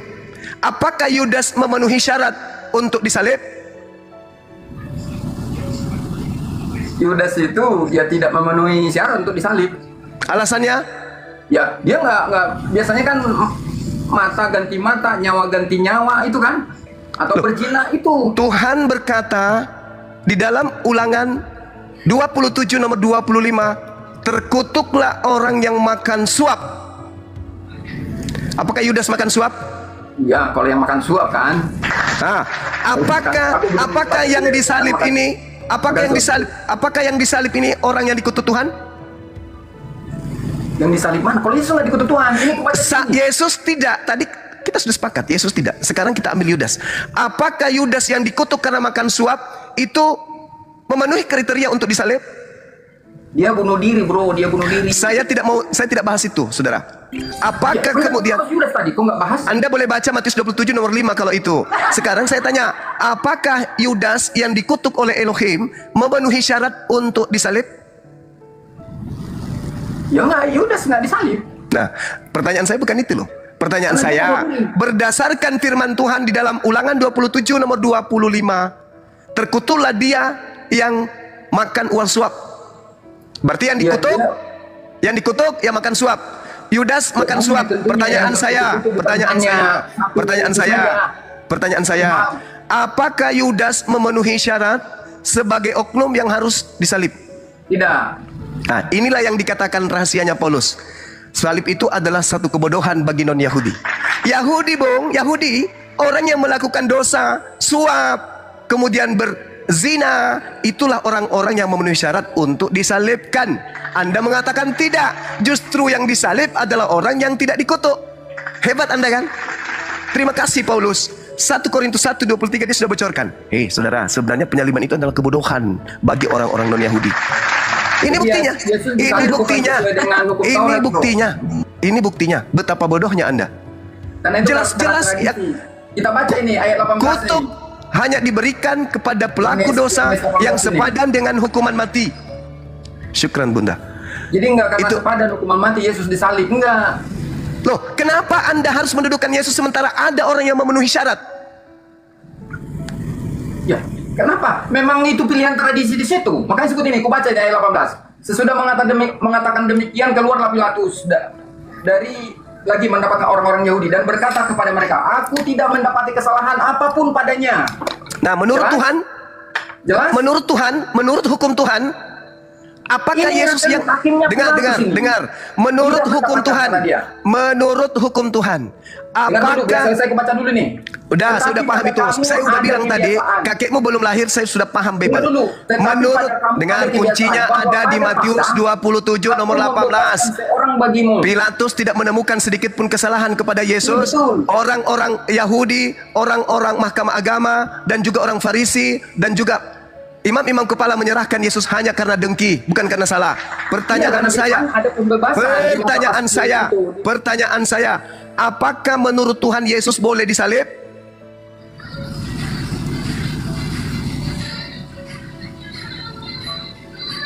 Karena Yesus yang layak menebus dosa dunia. Bang, inilah antikristus. Inilah antikristus semuanya. Apa alasannya Anda mengatakan Yesus boleh disalib? Karena dia adalah sudah dijanjikan untuk menebus. Di mana? Di mana Yesus ditentukan untuk binasa? Di mana? Yohanes Pembaptis mengatakan, inilah anak domba Allah. Inilah anak domba Yahweh yang menghapus dosa dunia. Anda pengikut Yohanes atau pengikut Yesus nih? Sama. Yohanes itu pengikut Yesus, Pembaptis, rasul Tuhan, pada saat Tuhan itu kemudian saudara Budarni, Anda baca di dalam Yohanes 21, 24, 25. Pengarang Yohanes itu bukan anak Zebedeus, bukan sepupunya Yesus, bukan saudaranya Yakobus. Itu yang Anda harus pahami. Yohanes nanti punya nama, nanti di abad ke-6 baru buku itu ada namanya Yohanes. Tadinya tidak diketahui siapa penulisnya. Sekarang ketika Anda berkata inilah anak domba Tuhan untuk menebus dosa dunia, itu Yesus yang mengatakan? Bukan. Nah, itu Elohim yang mengatakan? Yohanes Pembaptis. Oke, itu Elohim yang mengatakan? Yohanes Pembaptis yang mengatakan inilah Yohanes Pembaptis. Dengarkan teman-teman. Yohanes Pembaptis kan pada saat itu kerjanya membaptis manusia yang berdosa. Dengarkan teman-teman, Budarni sudah mengakui itu bukan ucapan Yesus, juga bukan ucapan Tuhan, tapi Yohanes Pembaptis. Iya, Yohanes alias Pembaptis. Dan terilhamkan itu sudah datangnya daripada Yahweh itu perkataan Yohanes. Ya, silakan Anda percaya, silakan. Bang Juma, Bang Juma umurmu, Bang Juma masih 45. Yohanes dia itu rasul, dia adalah pembaptis pada saat itu. Kenapa kalian tolak? Makanya kebodohan bagi kalian. Kalian tolak baptisan itu. Baik. Kalian tolak penyaliban itu. Kebodohan bagi kami. Baik. Tolong tunjukkan, Yohanes Anda katakan, tolong tunjukkan di mana Tuhan membolehkan orang benar dijadikan korban untuk orang yang tidak benar. Saya minta dalil. Enggak ada dalil diberikan sama orang yang benar untuk korban untuk kepada orang yang benar. Lalu Anda mengimani ya Paulus? Apa? Kan Yohanes? Yesus itu datang kan ada misinya. Misi Yesus itu datang untuk penyelamatan kutuk dosa itu. Harusnya kita ini Bang Juma mati, begitu mati langsung dimasukkan ke dalam neraka yang di mana tetapi itu di mana dosa Anda? Di mana? Apa yang Anda lakukan sampai Anda harus masuk ke neraka? Apa yang Anda lakukan? Apa? Dosa apa? Kita ini seluruh manusia ini sudah jijik di hadapan Yahweh. Di mana itu dalilnya? Di mana dalilnya? Sebentar. Roma 5:12? Ya bisa juga.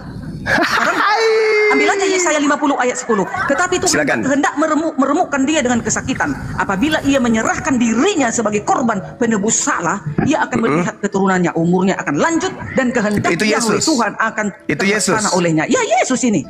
Itu Yesus. Iya, coba hanya dia Anda yang bisa baca. menebus salah. Mana ada manusia bisa menebus salah? Coba Anda baca Yesaya 1 nomor 1. Janganlah takut, sebab aku telah menebus engkau, katanya. Ya, silakan dengan mimpi-mimpi Ibu, silakan. Itu hak Siapa Ibu. yang menebus? Ini sekarang sendiri mengatakan dia penebus. Sekarang Anda baca dulu Yesaya itu. Jangan Anda bawa kitabnya orang tanpa Anda memahami Yesaya. Kitab memang Yesaya, Bang Joma. Memang Yesaya ini kitab orang Yahudi. Tapi Yesaya ini Nabi Yahweh. Kita juga berhak untuk coba Anda baca Yesaya 1 dulu. Nabi Yahweh.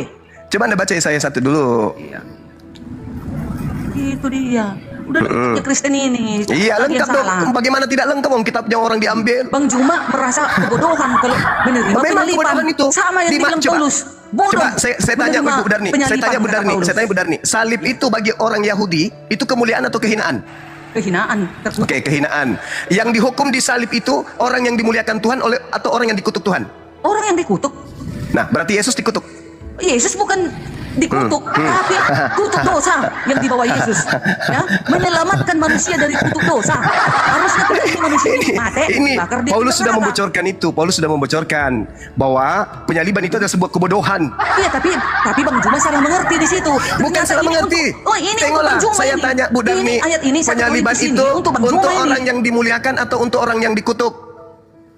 Iya Bang Juma, ini ayat itu sebenarnya untuk Bang Juma. Kan Bang Juma menolak penyaliban. Sementara jelas-jelas data penyaliban tentang Yesus sudah jelas. Kenapa Bang Juma. untuk saya? Kalian mana ada data kalian? Kenapa jadi bodoh kali saudariku ini? Penyaliban itu hanya untuk orang yang dikutuk. Penyaliban hanya untuk orang yang dikutuk. Apa salah Yesus sampai dia dikutuk? Yesus kan bukan karena kesalahannya dia dikutuk. Berarti bukan dia yang disalib. Ada misinya dia datang karena begitu besar kasih Allah. Tidak ada cerita, tidak ada. Tidak ada itu karangan gereja-gereja Anda itu. Itu tidak ada itu. Penyaliban itu Ibu Darni. Makanya kebodohan bagi Bang Juma. Ya memang kalian bodoh. Memang. Bang Juma hanya bodoh dikatakan di sini. Kalau Anda tidak bodoh, kenapa orang suci menjadi korban bagi pelaku maksiat?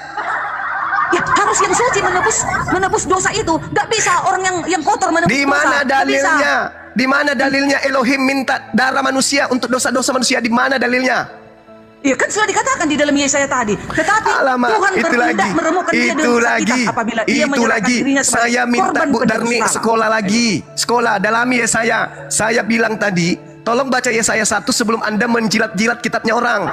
Yesaya 1, penglihatan yang telah dilihat Yesaya bin Amos tentang Yehuda, tentang Uzia, tentang Yotam, tentang Ahaz, tentang Hizkia, raja-raja Yehuda, bukan tentang Yesus.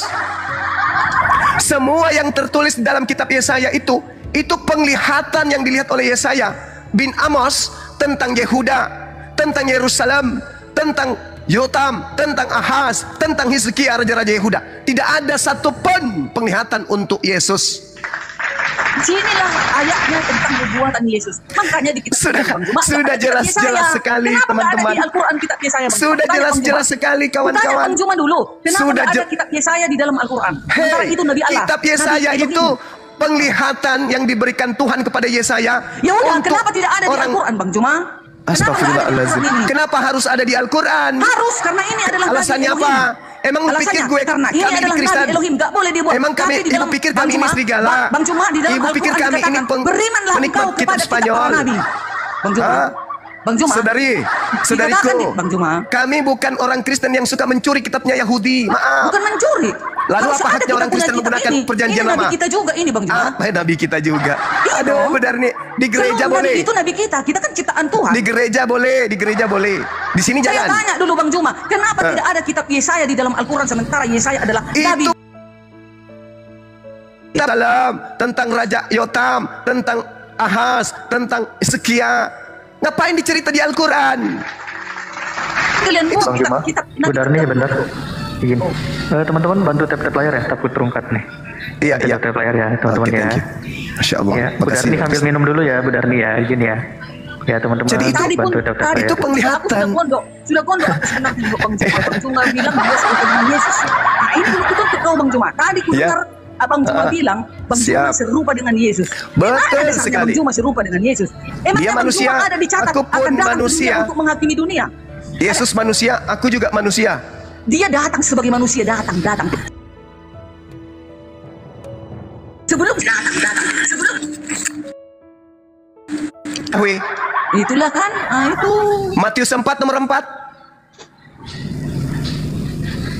Masa Bang Juma samakan Bang Juma dengan Yesus? Belajar Ibu Darni, Bang Juma itu sama seperti Yesus. Firman yang keluar dari mulut Tuhan sama seperti Yesus, itulah orangnya Bang Juma. Coba Anda baca Matius 4 nomor 4.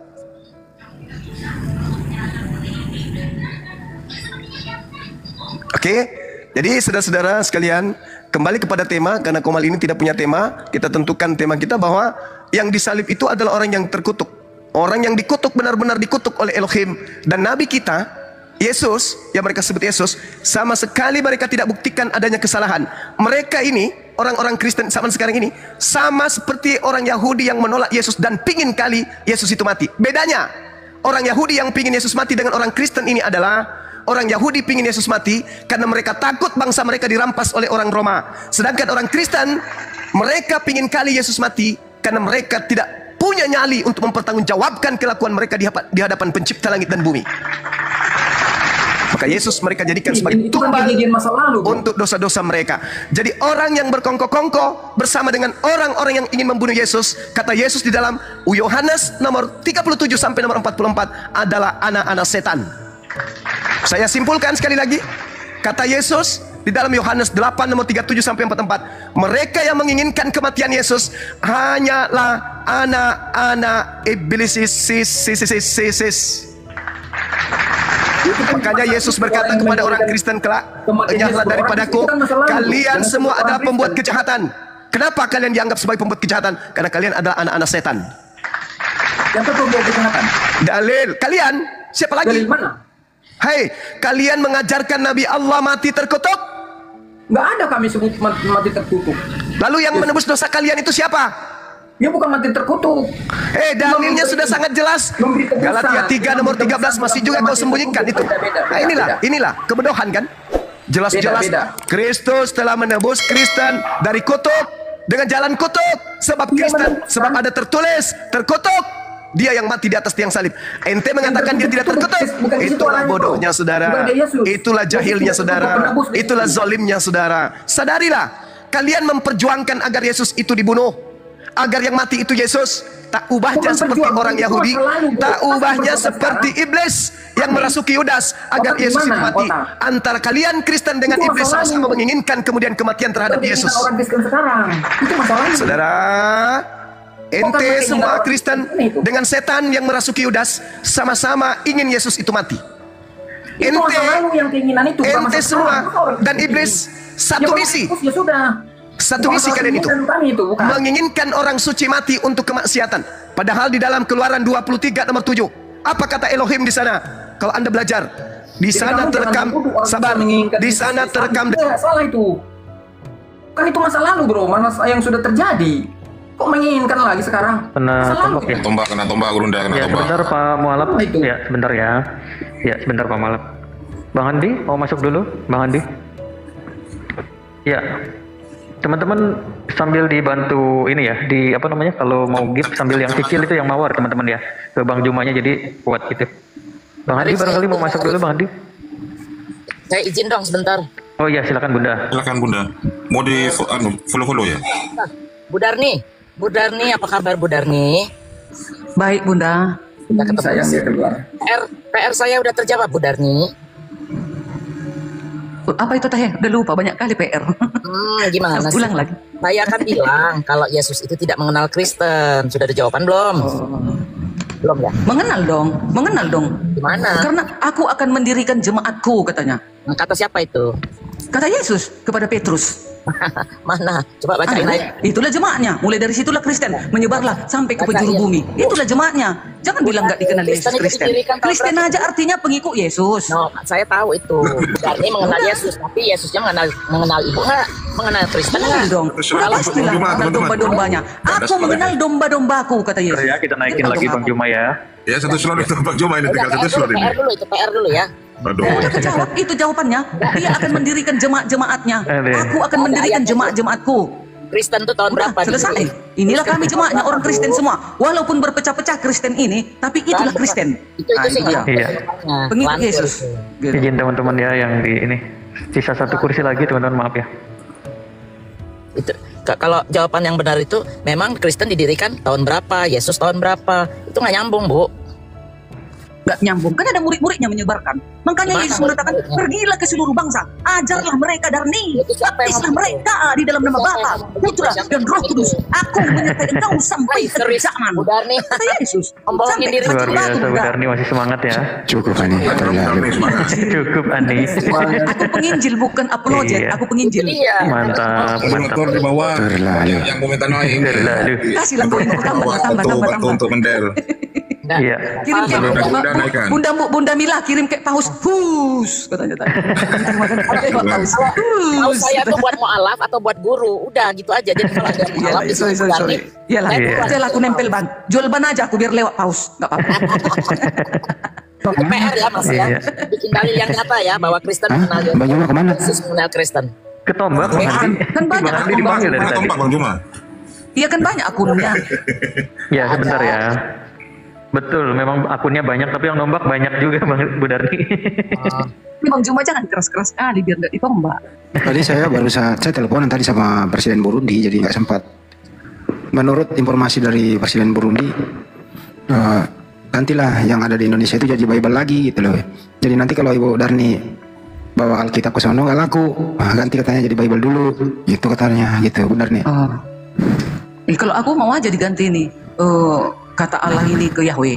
Tapi kan gak ada nyaliku. Aku apalah aku? Apa dayaku? Kalian harus menantang LAI lah. Aku mau aja. Malah biar kalian tahu ya, kalau diganti itu berbeda nampak sekali lah Yahweh kita. Satu Tawari 16 ayat 26. Di luar dari Yahwehnya Abraham, Ishak dan Yakub, setan, Mamon. Jadi kalau nanti kami selalu panggil Yahweh, kalian itu bahaya. Kalian bahaya. Tentu udah pisah kali. Aku mau aja. Enak nyerang kalian kalau udah beda. Betul. Luar biasa. Nanti. Betul. Bukan itu hanya terjemahan Indonesia yang pakai kata Allah itu. Bahasa daerah nggak pakai kata Allah, nggak. Bahasa Bali malah di Bali malah Sang Yang Widi. Ya nggak pakai di bahasa daerah. Cuma di bahasa daerah Bali pakai Sang Yang Widi. Dulu dengerin dulu. Orang mentranslatekannya orang agamanya Islam. Kalau di Bali Sang Yang Widi, kalau di Batak itu ada Bata. Beda-beda memang. Bata Jehovah. Bata ya. Jadi itu dia. Jadi Tuhan Anda itu tergantung mau dibawa kemana, namanya bisa diganti-ganti. Itu kata dengan Tuhan kan, Tuhan bukan sebagai nama bro maksudnya. Nama Tuhan yang kita omongin. Bukan dianggap nama itu. Dalam terjemahan Alkitab itu bukan nama. Nih, nama nih dengerin. Nama nih dengerin. Yesus di Indonesia Yesus. Di Cina bukan Yesus loh. Ada yang tahu di Cina siapa? Di Jepang siapa? Honda. Juga ada yang bilang Yesua sama Sia. Kenapa bisa beda-beda nama Tuhanmu? Itu fonetik aja kan ya, itu berbeda maknanya sama. Kenapa bisa beda-beda? Kayak nggak menghargai nama Tuhan gitu. Berbeda bro. Pertanyaannya, kenapa bisa berbeda-beda?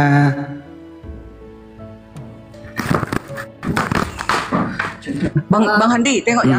Adonai, Tuhan atau Tuanku atau Allah yang perkasa, Allah yang kuat, Yahweh yang kuat. Bukan itu yang saya tanya. Sang pencipta yang maha kuasa, itu dia disebut. Nama-nama pencipta itu, dengar dulu. Elyon, Yahweh yang maha tinggi, Elohe, Israel, Allah Israel, gitu. Baru ini bukan itu yang saya tanya. Allah yang kekal, itulah nama-namanya. Tunggu dulu. El Roy, Allah yang melihat. El Sadai, Allah yang maha perkasa. Allah beserta kita, itulah Yesus. Allah beserta kita, kan disebut. Nah, Allah Yesus gimana sih? Olamnya kok nggak ada? Itu dia firman Yahweh. Yesus itu kan firman Yahweh. Bukan ada bu. Oh, Petra lawan kalian. Halo Petra. Yesus itu anak lagi kau dikit lah kau 1 menit. Bu Darni, Yesus itu anaknya Bunda Maria, bukan anak tetangga. Iya, memang lah. Benar nggak? Betul itu. Benar. Bang Andi, izin promosi itu dong, YouTube saya dong, besarin dong, tolong dong. Ya, dibesarin dulu. Tolong di subscribe, please. Kok Bu Darni gedein. Bikin aku di tempat yang besar, jadi dikit pula. Bunda Mila Amerika, teman-teman ya, akunnya Bunda Mila ini di subscribe. Namanya siapa Bunda? Bunda Mila Amerika. Mila Amerika ya. Bunda Mila Amerika, kemudian akun yang buat naik di Komal ini juga di follow teman-teman ya. Yang hibah Ustadz Wafi nih yang hibah. Jadi nanti kalau bagi uangnya. Sudah berapa ini Bunda tadi? 6.000. Oh iya, sudah bisa itu bukan ya, tapi masih sedikit, jadi saya belum bisa bagi-bagi. Saya nanti niatnya ya buat bagi Iwan Villa, buat bagi narasumber, buat Kak Api, kayak gitu aja ya.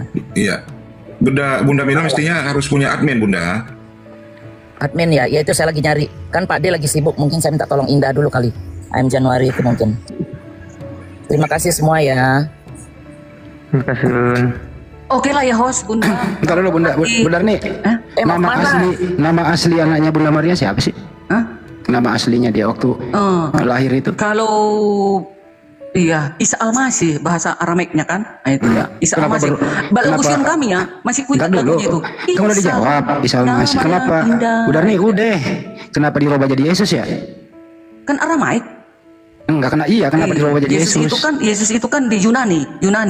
Berarti Yunaninya. Berarti Yunani ini Joshua Hamasia. Berarti Yunani ini mempunyai kewenangan penuh yang mengganti-ganti nama orang ya. Jesus. Ya sama juga itu Isa Al-Masih. Lo tahu nggak? Kalau tahu nggak nih nama Yesus ini? Iya sama itu. Nama Yesus ini di berbagai negara ya, dengerin ya bedarnya. Kalau di Afrika ya Yesus. Kalau di Albania gitu ya Yesusi. Kalau di Arab Isa. Arab Yeshua. Kalau Aragon Yesus. Yang paling ini nih di Ceko Jesus. Di Bosnia Isus. Kalau di Itali Gesù. Nah, Itali nih Gesù. Sebentar yang aneh nih. Tunggu saya lihat dulu ya. Kok bisa beda-beda begitu bedarnya? Kali melafalkan huruf-huruf itu. Tapi kan tetap satu itu. Gesù itu loh, Gesù di Iso itu di mana Arab ya? Iso apa? Aramaik apanya? Iso. Kalau Arab Isa, kalau Iso itu Aramaik. Nah itu. Tapi tetap dia Jesus, Yeshua Hamasia, Ibraninya. Tapi kenapa? Kenapa ini benar nih? Kenapa ini? Kan kita dari berbagai bangsa, mulutnya lafalnya kan beda-beda gitu loh. Iya, maksud gue ini kenapa? Ini sakral loh, kenapa diganti-ganti namanya gitu? Bukan diganti-ganti, hanya melafalkan huruf itu aja kali. Gitu. Udah ya aku jawab. Mas itu aja kok bingung. Ya terserah lu jawab deh. Jawabnya. Gampang kan jawabnya kan? Jujur lah dia aku kan ngomongnya. Jadi kalau nggak marah. Kalau orang luar negeri itu misalnya berdoa kepada Yesus, nggak menyebut Yesus loh dia itu. Ya apa yang mereka sebut lah. Gitu. Tergantung kebiasaan menghafalkan huruf-huruf itu. Mana pula serupa di Indonesia dengan di Arab bahasanya. Itu. Buktinya orang Islam bisa tuh seluruh dunia di mana-mana namanya sama Allah. Tuh, gak ada masalah. Satu bahasa, Bunda. Itu satu bahasa Arab. Ya, sama dong. Jadi memang keaslian itu terjamin. Jadi kita, ya udah samanya itu. Kalian pun bagus dibuat bahasa Arab. Oke. Terus kan, kami. Lu tahu nggak yang paling jelek memang ini? Gitu. Di Wales itu bukan Yesus tapi lesu. Lesu. Di Wales lesu, benar. Ya, yang penting kan Yesus itu kan. Yesus. Lesu. Iya, artinya juga Yesus kan. Oh iya. Nah, itu ucapannya aja yang seperti itu lidahnya mereka. Bu Darni, siapa sih yang memulai ini ya? Kira-kira siapa pokoknya yang memulai ini anaknya Maria itu adalah Tuhan? Siapa yang mempopulerkannya? Maria sudah mengatakan. Maria, malaikat. Jadi kan di buku kalian juga di Al-Quran, berimanlah kepada malaikat-malaikat. Malaikat sudah mengatakan kepada para kembali itu. Dan malaikat mengatakan kepada Maria dari Roh Kudus. Kalau di kalian ditiupkan dari Rohullah. Maria sadar nggak sih Bu Darni kalau anaknya itu? Suci dia. Dan dulu Bu Darni, Maria sadar nggak sih kalau anaknya itu adalah Tuhan? Sadarlah kan sudah dikatakan malaikat kepadanya. Kalau Yesus sendiri yang berasal dari Roh Kudus. Kalau Yesus sendiri, sejak kapan Yesus sadar kalau dirinya adalah Tuhan? Loh, dia kan penguasa. Dia hanya datang ke dunia ini sebagai manusia untuk merendahkan dirinya sesuai dengan Filipi. Waktu bayi kan dia belum sadar, dia belum ngerti apa-apa. Namanya dia datang sebagai manusia. Ya sebagai manusia, ya dipimpin oleh sang ibu dululah sewaktu di bumi. Masa kita heran untuk itu? Tentu dia harus datang sebagai manusia supaya orang juga nggak heran-heran. Dia nggak datang sebagai dari Tuhan. Dari bambu dia kan aneh. Yesus itu nggak datang sebagai Tuhan. Ya datang dia kan. Berarti dia manusia doang, manusia aja gitu. Enggak dong, kan gelarnya kan sudah dikatakan Tuhan. Hei, engkau akan melahirkan seorang anak, yaitu Tuhan Juru Selamat di kota Daud. Jadi Maria sebenarnya ini melahirkan manusia apa melahirkan Tuhan? Enggak, iya Tuhan, gelarnya yang dilahirkannya itu Tuhan. tapi manusia yang dilahirkan, tapi gelar yang lahir ini Tuhan. Oh, manusia ini diberi gelar Tuhan. Iya, gelar Siapa yang memberi gelar Tuhan? Siapa yang memberi gelar Tuhan pada manusia ini? Malaikat. Oh, malaikat. Yang mengatakan Bukan Elohim ya? Bukan berimanlah Elohim. engkau kepada malaikat-malaikat. Bukan Elohim yang Itu malaikat itu pesuruh Elohimnya malaikat itu harus dengarkan. Bukan Elohim ya yang memberi gelar Tuhan kepada Yesus. Ya, sama juga itu Bang Handi. Emangnya di dalam Al-Quran ada langsung Allah itu bicara kepada Nabi Muhammad? Oh, jadi Elohim memberitahu malaikat bahwa lantik Yesus menjadi Tuhan gitu. Bukan lantik, kasih tahu sama si Maria itu bahwasanya yang dilahirkannya itu adalah juru selamat. Oh, oke, paham. Jadi gini teman-teman, Elohim memerintahkan malaikat kasih tahu Maria bahwa yang dikandung itu Tuhan gitu. Iya. Apa gimana nih? Gimana itu? Benar ya? Rukun iman di dalam teman-teman Islam. Kok jadi rukun iman sih? Salah satu. Iyalah, salah satu. Berimanlah kepada malaikat-malaikat. Iya, beriman kepada malaikat ini loh. Tolak perkataan malaikat. Jadi Elohim perintahin malaikat. Contoh begini nih, hai malaikat, siap kasih tahu tuh Maria yang dia kandung itu Tuhan. Begitu ya kira-kira formatnya ya? Iyalah, begitulah kira-kira. Nah, jadi yang dilahirkan Maria itu Tuhan. Karena sesuai dengan pemberitaan malaikat perintah dari Elohim kan gitu ya? Yes. Nah kalau begitu ada Elohim, jadi ada Elohim Tuhan, ada juga Tuhan yang dilahirkan. Jadi terjadi dua Tuhan. Ya nggak apa-apa lah, terserah kalian yang mikirkan. Bingung dari sini, bingung dia. Bingung dia kalau bahasa sederhana. Bukan bingung, kayak mana lah mau dikata. Sudah ribuan kali kita kan sudah saling bicara. Masih juga kalian tolak, sama seperti yang dibilang. Aku nggak nolak. Paulus tadi. Aku nggak nolak, ya, kan jujur. Kalau kalian itu kebodohan bagi kalian menerima Yesus disalib, kan begitu? Itu kan ini loh Bu Darni. Saya ini nggak nolak, tapi Bu Darni tinggal jujur. Artinya apa? Elohim ini menghendaki ada Tuhan lahir di bumi. Jadi ada dua Tuhan, satu di bumi, satu di surga. Bener nggak tuh? Ya, sekilas kita lihat seperti itu. Begitu, tetapi Yesus ini, tunggu dulu. Ada tunggu dulunya. Tetapi ada tunggu dulunya, ya, apa itu? Dan juga ada ayat mengatakan Yesus ini adalah wujud dan gambar Elohim di bumi. Ibrani 1 ayat 3. Artinya dulu waktu ada Yesus di muka bumi terjadi dua Tuhan. Betul? Bukan terjadi dua Tuhan, tetapi Yahweh itu firman-Nya menyatakan diri kepada siapa? Kepada Yesus. Kan gini loh Bu Darni, format ini Yahweh itu merendahkan diri, kan ada ayatnya. Makanya iya, saya format ulang lagi deh. Saya format ulang ya. Elohim perintahkan kepada malaikat, hai malaikat, kasih tahu Maria, anaknya itu Tuhan. Nah, Maria mengerti, melahirkan Tuhan Maria. Nah, lahirlah Yesus Tuhan. Jadi ada dua Tuhan, satu Yesus Tuhan di bumi, satu Tuhan Elohim di surga, kan gitu, betul? Iya, belum lagi Roh Kudus menyertai manusia selamanya. Belum terjadi Roh Kudus. Nanti Roh Kudus itu datang setelah dia dibaptis. Yesus dibaptis Tuhan, Roh Kudus seperti merpati di awan Tuhan, ada suara Bapa dari surga Tuhan, terjadilah tiga Tuhan. Betul? Itulah, menyatakan dirilah dia kepada yang tiga itu gitu. Nah, setelah dia keberadaan Yahweh setelah Yesus mati, tidak ada lagi di bumi terangkat, kembalilah Roh Kudus, kembalilah Yesus menyatu dengan Yahweh. Sekarang tinggal satu Tuhan, mereka sudah menyatu lagi. Betul? Iya, tinggallah di bumi Roh Kudus. Itulah yang menggerakkan kita berbuat baik. Berarti yang menyatu itu cuma dua, Roh Kudus ditinggal. Iya, tetap itu kan Roh Kudus itu diberikan kepada seluruh manusia agar kita hidup. Iya, artinya Roh Kudus kalau diambil Roh Kudus itu mati kita. Iya, artinya gini Bu Dani, Roh Kudus ketinggalan di bumi, nggak ikut menyatu sama Bapa, sama Yesus. Itu beserta dengan ciptaannya supaya kita hidup. Itulah yang luar biasa. Mundur lagi ya. Setelah dibaptis terjadi tiga Tuhan. Satu dibaptis, Roh Kudus di awan, Bapa di surga, tiga Tuhan. Tapi setelah semua selesai urusan nih, Yesus kembali ke surga menyatu dengan Elohim. Berarti terjadi satu Tuhan. Pertanyaannya, ini Roh Kudus ini ketinggalan di bumi apa ikut ke menyatu sama Bapa? Itu kan rohnya, nafasnya Elohim itu. Berarti Roh Kudus ketinggalan di bumi, nggak diajak naik. Itulah yang menggerakkan.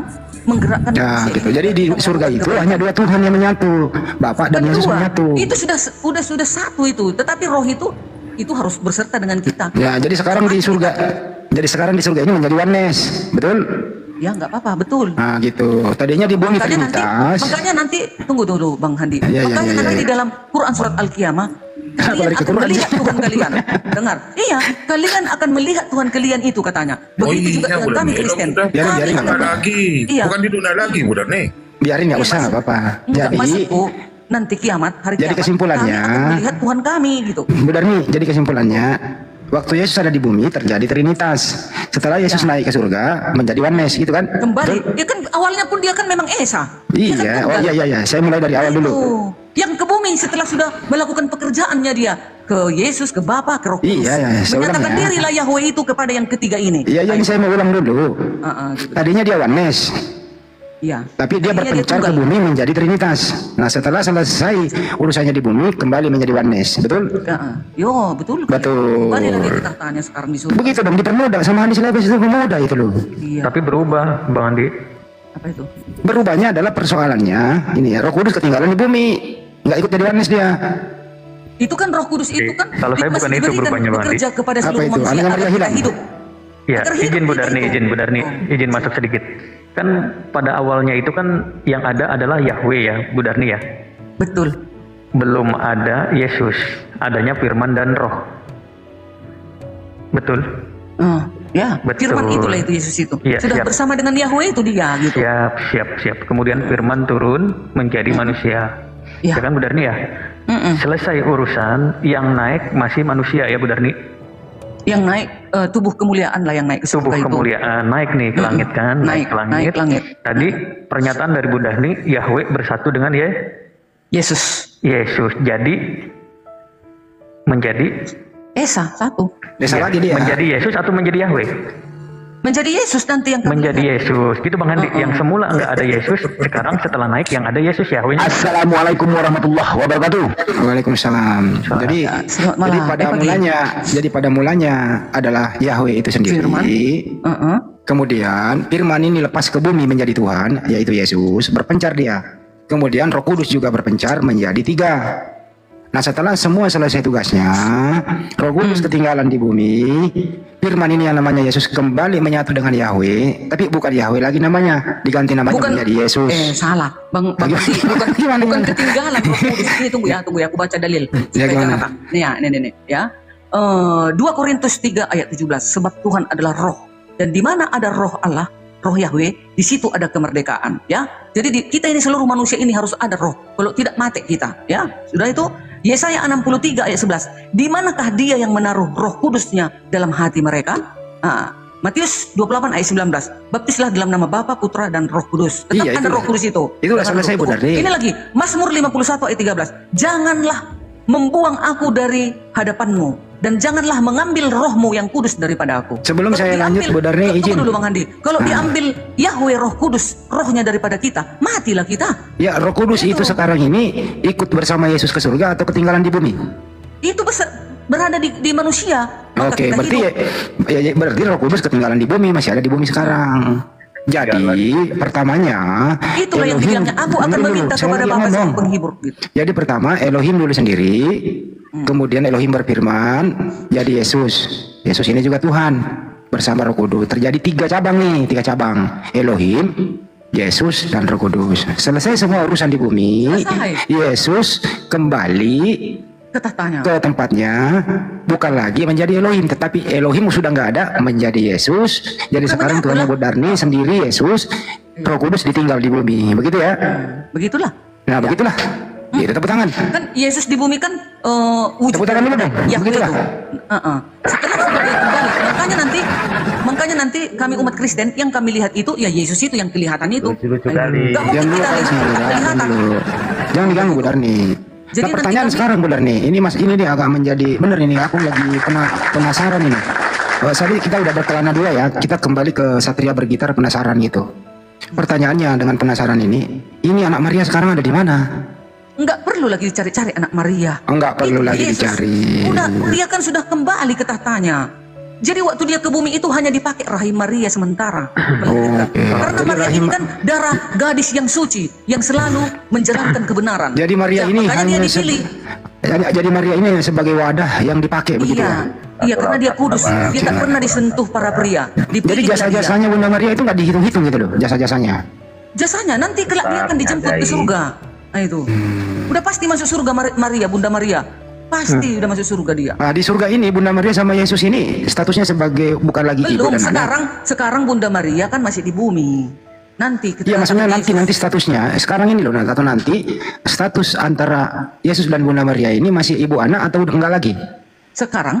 Sekarang. Enggak lagi dong. Sekarang udah enggak lagi. Penguasa. Dia kan sudah kembali ke tatanya. Contoh nih, enggak lagi contoh dicari-cari anak Maria. Ya, contoh nih, misalnya Yesus ketemu Maria. Apakah Yesus mengatakan, Ma, atau perempuan, yang mana kira-kira? Enggak, tahu diri dong nanti ibundanya. Oh, tahu diri bahwa dulu di bumi. Tapi dia dispesialiskan pasti. Ya, pasti begini mungkin bahasanya. Penglihatanku, Bang Handi, Ibunda Maria itu pastilah dispesialiskan. Ya, mungkin begini bahasanya. Hai Yesus, dulu lu di bumi, lu anak gua. Tapi sekarang lu Tuhan gue. Enggak ada gitu. Ya? Enggak ada itu. Enggak ada seperti itu lagi. Nah, di bumi kan anaknya. Iya, tapi kan ya, enggak lagi seperti itu loh. Iya, di bumi. Kata Maria begini. Di bumi Yesus anak gue, tapi sekarang ini berubah. Yesus Tuhan gua. Kan gitu ya? Enggak lagi seperti itu, enggak ada seperti itu. Nah, Tuhannya Maria sekarang siapa?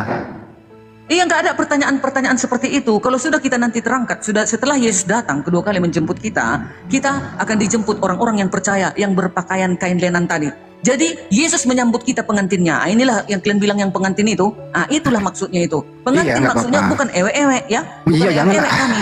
Jangan ngomong gitu, enggak boleh jorok. Enggak ada kita begitu, enggak boleh. Begitulah artinya sekarang ini Maria di surga ini Tuhannya adalah bekas anaknya gitu ya, namanya Yesus ya. Nggak ada lagi seperti itu loh. Iya kan sekarang ini di bumi. Sekarang ini nggak kan ada lagi antara ibu dan iya di bumi anaknya Maria namanya Yesus. Ya. Yesus setelah menyelaksanakan tugasnya kembali menjadi Elohim, tapi disebut Yesus. Ya, kembali bukan lagi anaknya Maria. Betul. Nah, Tuhannya Maria adalah Yesus yang bekas dia lahirkan itu. Betul apa betul? Betul. Ya itu maksudnya. Arti di bumi Maria anaknya Yesus, sekarang berbalik Maria Tuhannya bekas anaknya. Begitu loh? Betul. Nah, betul. Tepuk tangan lagi. Ya. Memang udah begitu alur cerita itu, alur sejarah itu udah begitu. Memang saya konstruksi. Saya kalau mau rekonstruksi benar ya benarnya. Iya, bagus itu. Nggak nyusahin orang gitu loh rekonstruksi saya itu loh. Ya, jadi nggak ada perdebatan gitu loh. Kita maklumi dan kita toleran gitu teman-teman. Iya, begitulah pengajaran di dalam kekristenan seperti. Tapi ini ada yang mengganjal di sini gitu loh. Pertama namanya Elohim. Iya.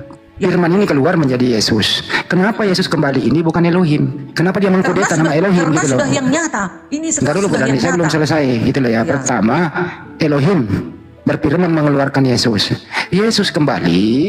Kenapa Yesus ini bukan namanya Elohim? Kenapa tetap Yesus? Ini seakan-akan ada kudeta di sini. Mengkudeta nama Elohim bagaimana itu?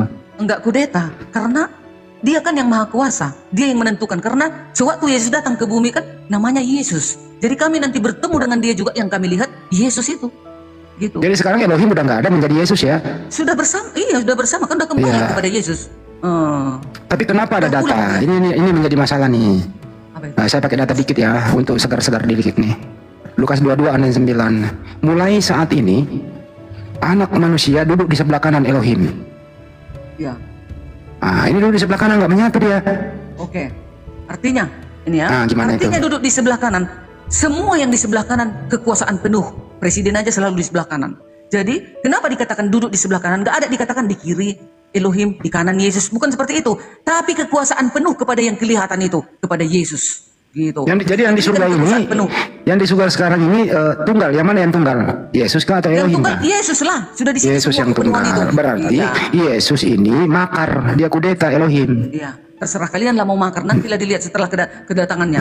Dia ambil alih jabatannya Elohim. Yesus ini kan gitu menurut Darni. Ya nantilah setelah Yesus datang di hari kedua, yaitu di dalam Yohanes 9 ayat 29, aku akan datang ke dunia untuk menghakimi. Mana mungkin Yesus sebagai manusia yang akan menghakimi kalau nggak penguasa itu. Izin, tadi kan Bu Darni sempat bilang nih, pada saat Yesus naik ke langit, kemudian bersatu dengan Elohim. Elohimnya menjadi Yesus ya, bukan Yesus menjadi Elohim kan gitu ya? Ya. Nah, kemudian kan nanti Bu Darni di dalam kepercayaan Bu Darni itu Yesus turun kembali kedua kalinya, betul ya? Betul. Ada dalilnya. Nah, itu kan sudah gabung tuh dengan Elohim. Berarti nanti pada saat turun di atas kosong Bu Darni. Berpisah lagi. Lah, emangnya kalau kosong nggak ada rupanya di situ para bala tentaranya? Kalau kosong Bu Darni, berarti berpisah dulu. Presiden kalau pergi ke Amerika bisa rupanya hancur negara ini. Ada wakilnya. Banyak wakilnya. Ada camat, ada DPR, ada MPR, ada kalau di langit, TNI. Kalau di langit bala tentaranya banyak. Pejabat surga. Berlaksa tak terhitung. Gua masak itu mah. Berlaksa-laksa bala Agak tentara. Bu Darni, Yesus. waktu turun nanti yang kedua kali dia berpisah lagi sementara Bu Darni. Setengah jam nanti katanya penduduk surga kosong. Tadi mana ayatnya? Bu Darni, waktu dia turun lagi kedua terjadi lagi duinitas. Elohim tetap ada, Yesus juga di bumi Tuhan lagi. Sudah Terakhir di nanti situ kalinya semua itu. baru Sudah nyatu lagi. Yesus itu yang turun itu kan sudah menjemput manusia, sudah menjemput, dia sudah mengadakan pengadilan. Siapa lagi pengadilan? Ada rupanya 2 pengadilan nanti kelak di akhir zaman. Ya, yang turun kan ini Elohim, tapi atas nama Yesus yang turun. Iya, Yesus lah yang turun karena dia yang kelihatan. Oh, berarti terjadi kekosongan kepemimpinan di surga. Kok lagi kekosongan kan para malaikatnya Coba ada. coba. Masa nggak bisa diatur? Coba. Penguasa. Siap. Ya, Bu Darni saya ulang lagi sedikit ya. Tadi kan udah setuju nih sama-sama, tadi kita setuju Yesus bergabung dengan Elohim. Nah, Elohimnya yang menjadi Yesus ya, Bu Darni ya. Bu Darni. Iya. Nah, kemudian kan nanti di kepercayaan Bu Darni ini ada Yesus yang turun kedua kalinya, betul ya? Iyalah, memberikan Nah, saya kan jadi bertanya-tanya pada saat turun yang kedua kali, sedangkan posisi Elohim sudah tidak ada di langit, Bu Darni. Nah, bagaimana nih? Langit kosong. Datang Yesus. Gimana? Iya, ada ayatnya. Di surga nanti setengah jam kosong. Kedatangan Yesus turun ke bumi. Iya, kosong ya? Iya, kosong. Halo, itu Dardi masih sesat. Sesat, kau yang sesat, kau tinggalkan Yesus. Padahal Yesus benar gini. Mungkin sesat jangan gitu, Ibu Darni baik jangan. Enggak, masih sesat dia. Kalau baik dia menerima kebenaran dia Bang Andi. Iya, kalau kayak gitu Bang Andi belum kasar itu. Belum lah. Masih baik-baik itu. Di mana ya? Kalau kasar, Bu Darni, apapun yang diminta sama saudaramu berikan. Itu kasar kan? Kasar itu. Kasar itu lanjut Bang Rizal. Kasar itu. Kalau udah pengeluaran kasar. Tapi saya dalam hal ini juga sepertinya Bible ini nggak dipraktikkan sama orang-orang kaya. Ada di situ tertuliskan berikanlah hartamu kepada si miskin. Tapi masih banyak Kristen yang miskin. Nah, ini nggak dipraktikkan itu data. Iya, ya namanya juga manusia Bang Andi. Jadi kan siapa yang melakukannya berarti menuruti perintah Yahweh, kan gitu. Mana bisa kita paksakan? Biar nanti hakim yang adil yang menentukan kelak. Kalau dia sewaktu di bumi kaya raya, tak mau memberikan kepada saudara-saudaranya yang membutuhkan, nanti kelak nyala kau dari hadapanku, walaupun dia Kristen. Nah itu. Ya masalahnya gini loh, ini kan perintah di Bible kan, berikanlah hartamu kepada si miskin, juallah berikan kepada si miskin. Nah ini kasihnya kan si Bom, si Edi, si Udin gitu loh. Kok nggak ada yang menjual hartanya buat kasih mereka gitu loh. Ini kan seakan-akan cuman pajangan doang, nggak ada yang mempraktekin orang kaya ini gitu loh, benar nih. Ya, kalian apa tahu kalian di belakang orang itu juga membantu pekerjaan Tuhan yang ada di organisasi itu, kayak Pak Bom membantu pekerjaan. Kalian tahu, dia pernah kudengar membagi-bagikan Alkitab. Alkitab bukan murah-murah loh, 125.000. Si Bom itu justru butuh koin. Iya, sambil dia butuh koin, sambil juga di belakang disalurkannya. Emang dilaporkan, Handi, aku udah membagikan Alkitab 200 biji ya di gereja kami, kan enggak? Bukan itu masalahnya kan gini, kita kan nggak bisa memungkiri ya bahwa masih banyak orang Kristen yang miskin. Mohon maaf ya, ini bukan menista ini kenyataannya gitu loh. Dan itu masih yang banyak itu malas kerja, yang malas kerja itu. Bukan itu masalah malas sedang enggak. Data yang tertulis masih banyak orang Kristen sesuai statistik ya yang miskin. Tapi data yang tertulis juga, juallah hartamu, berikanlah kepada si miskin. Artinya apa? Enggak boleh lagi ada orang miskin. Ini orang kaya ini kok nggak jual harta Bang Handi, gitu loh. udah dapat kok ayat, tunggu dulu. Kita tinggalkan dulu itu. Wahyu 8 ayat 1 ya. Dan Wahyu 8. ketika anak domba membuka segel yang ke-7, ada kesunyian di surga kira-kira setengah jam lamanya. Ah, itulah dia yang datang itu nanti turun. Kan dibawanya semua para malaikat. Ah, gitu. Makanya ada ayatnya di Matius 24 ayat 28 sampai 31 itu, Yesus dan para malaikatnya akan datang di awan-awan. Yesus akan menyuruh para malaikatnya untuk mengumpulkan dari segala 4 penjuru bumi. Nah, itu ada. Oke, cukup Bu Darni, sepertinya malam ini Bu Darni kan udah lama waktunya istirahat dulu ya Bu Darni ya. Oke lah, betul. Oke, makasih ya Bu Darni. Oke lah, dadah. Ya, semoga ada orang kaya menjual harta membantu Kristen-Kristen yang miskin mempraktekkan data itu ya. Close dulu aku, close. Semoga semua kalian menerima Yesus Tuhan dan Juru Selamat. Tidak lama lagi Yesus segera datang. Iya, Bu Darni. Selamat pagi. Ya, ini sebagai moderator saya mau mengucapkan terima kasih atas kehadiran Bu Darni. Mohon maaf apabila ada kata-kata yang kurang berkenan ya Bu Darni ya. Semoga Bu Darni senantiasa sehat dan panjang umur ya. Terima kasih Bu Darni. Kalau saya sendiri Bu Darni terima kasih. Kalau tidak ada kata yang salah nggak usah dimaafkan. Semoga Tuhan Yesus memberkati. Makasih. Kenapa emang salah yang gue ngomongin? Itu nggak mau dengar, udah turun. Nggak mau dengar dia. Lu buatanku malam ini. Jadi sekali lagi buat ibu. Ya, itu dia saudaraku, kita bersama-sama telah melihat serta menyaksikan bagaimana keseruan suatu diskusi atau debat yang sangat menarik dari teman-teman hamba Tuhan dan juga para apologet Kristen yang dengan berani dan tegas mereka bisa mematahkan setiap narasi liar, bahkan tuduhan-tuduhan dari Ustadz Suma dan rekannya ini. Kita melihat ketika mereka membahas tentang kekristenan pasti akan jauh dari apa yang kita imani seperti sebagai seorang Kristen seperti itu, karena ketika mereka membawakan suatu narasi atau argumentasi pasti mereka akan menggunakan data-data yang tidak digunakan atau tidak dipakai untuk kita sebagai orang Kristen mentafsirkan ayat Alkitab seperti itu. Bahkan mereka kerap kali saja mencoba memaksakan ayat itu dengan sesuka hati mereka dan keinginan mereka sendiri, dalam artian bahwa mereka ketika mencari ayat Alkitab, mereka mencari ayat Alkitab itu sesuai dengan kebutuhan mereka gitu. Dan ketika mereka menemukan kayak ini salah atau ini bertentangan, baru mereka mencari literatur yang mendukung ayat tersebut yang bisa dikatakan sesat seperti itu. Dan hal itu mereka terus gunakan untuk menyerang iman Kristen. Hal inilah yang membuat para hamba-hamba Tuhan ini dan teman-teman para apologet Kristen ini merasa risih. Risihnya apa? Mereka di depan publik memberitakan suatu kebohongan, bukan kebenaran. Dan hal inilah yang menjadi suatu permasalahannya. Sehingga teman-teman para hamba Tuhan ini dan juga apologet Kristen ini, mereka mau meluruskan setiap kebohongan-kebohongan, bahkan setiap kesalahan yang diutarakan oleh Ustadz Suma bersama rekan-rekannya ini mengenai isi Alkitab dan juga mengenai iman kekristenan itu sendiri. Ya, kita bersyukur ya jikalau melalui media sosial ini kita bisa menggunakannya bukan hanya untuk menonton atau melihat hal-hal yang lain, tapi kita bisa menggunakan untuk melayani seperti itu. Melayani dalam artian bahwa begitu banyak orang di luar sana, di luar kekristenan yang selalu saja mereka berusaha untuk memutarbalikkan kebenaran tentang kekristenan itu sendiri, tentang Alkitab itu sendiri, firman Allah itu sendiri seperti itu. Dengan adanya para hamba Tuhan dan teman-teman para apologet Kristen, kita mau supaya mematahkan setiap narasi liar mereka, mematahkan setiap kebohongan-kebohongan mereka seperti itu, supaya kita dan orang lain yang mendengar, mereka juga bisa melihat bagaimana kebenaran itu dibukakan seperti itu.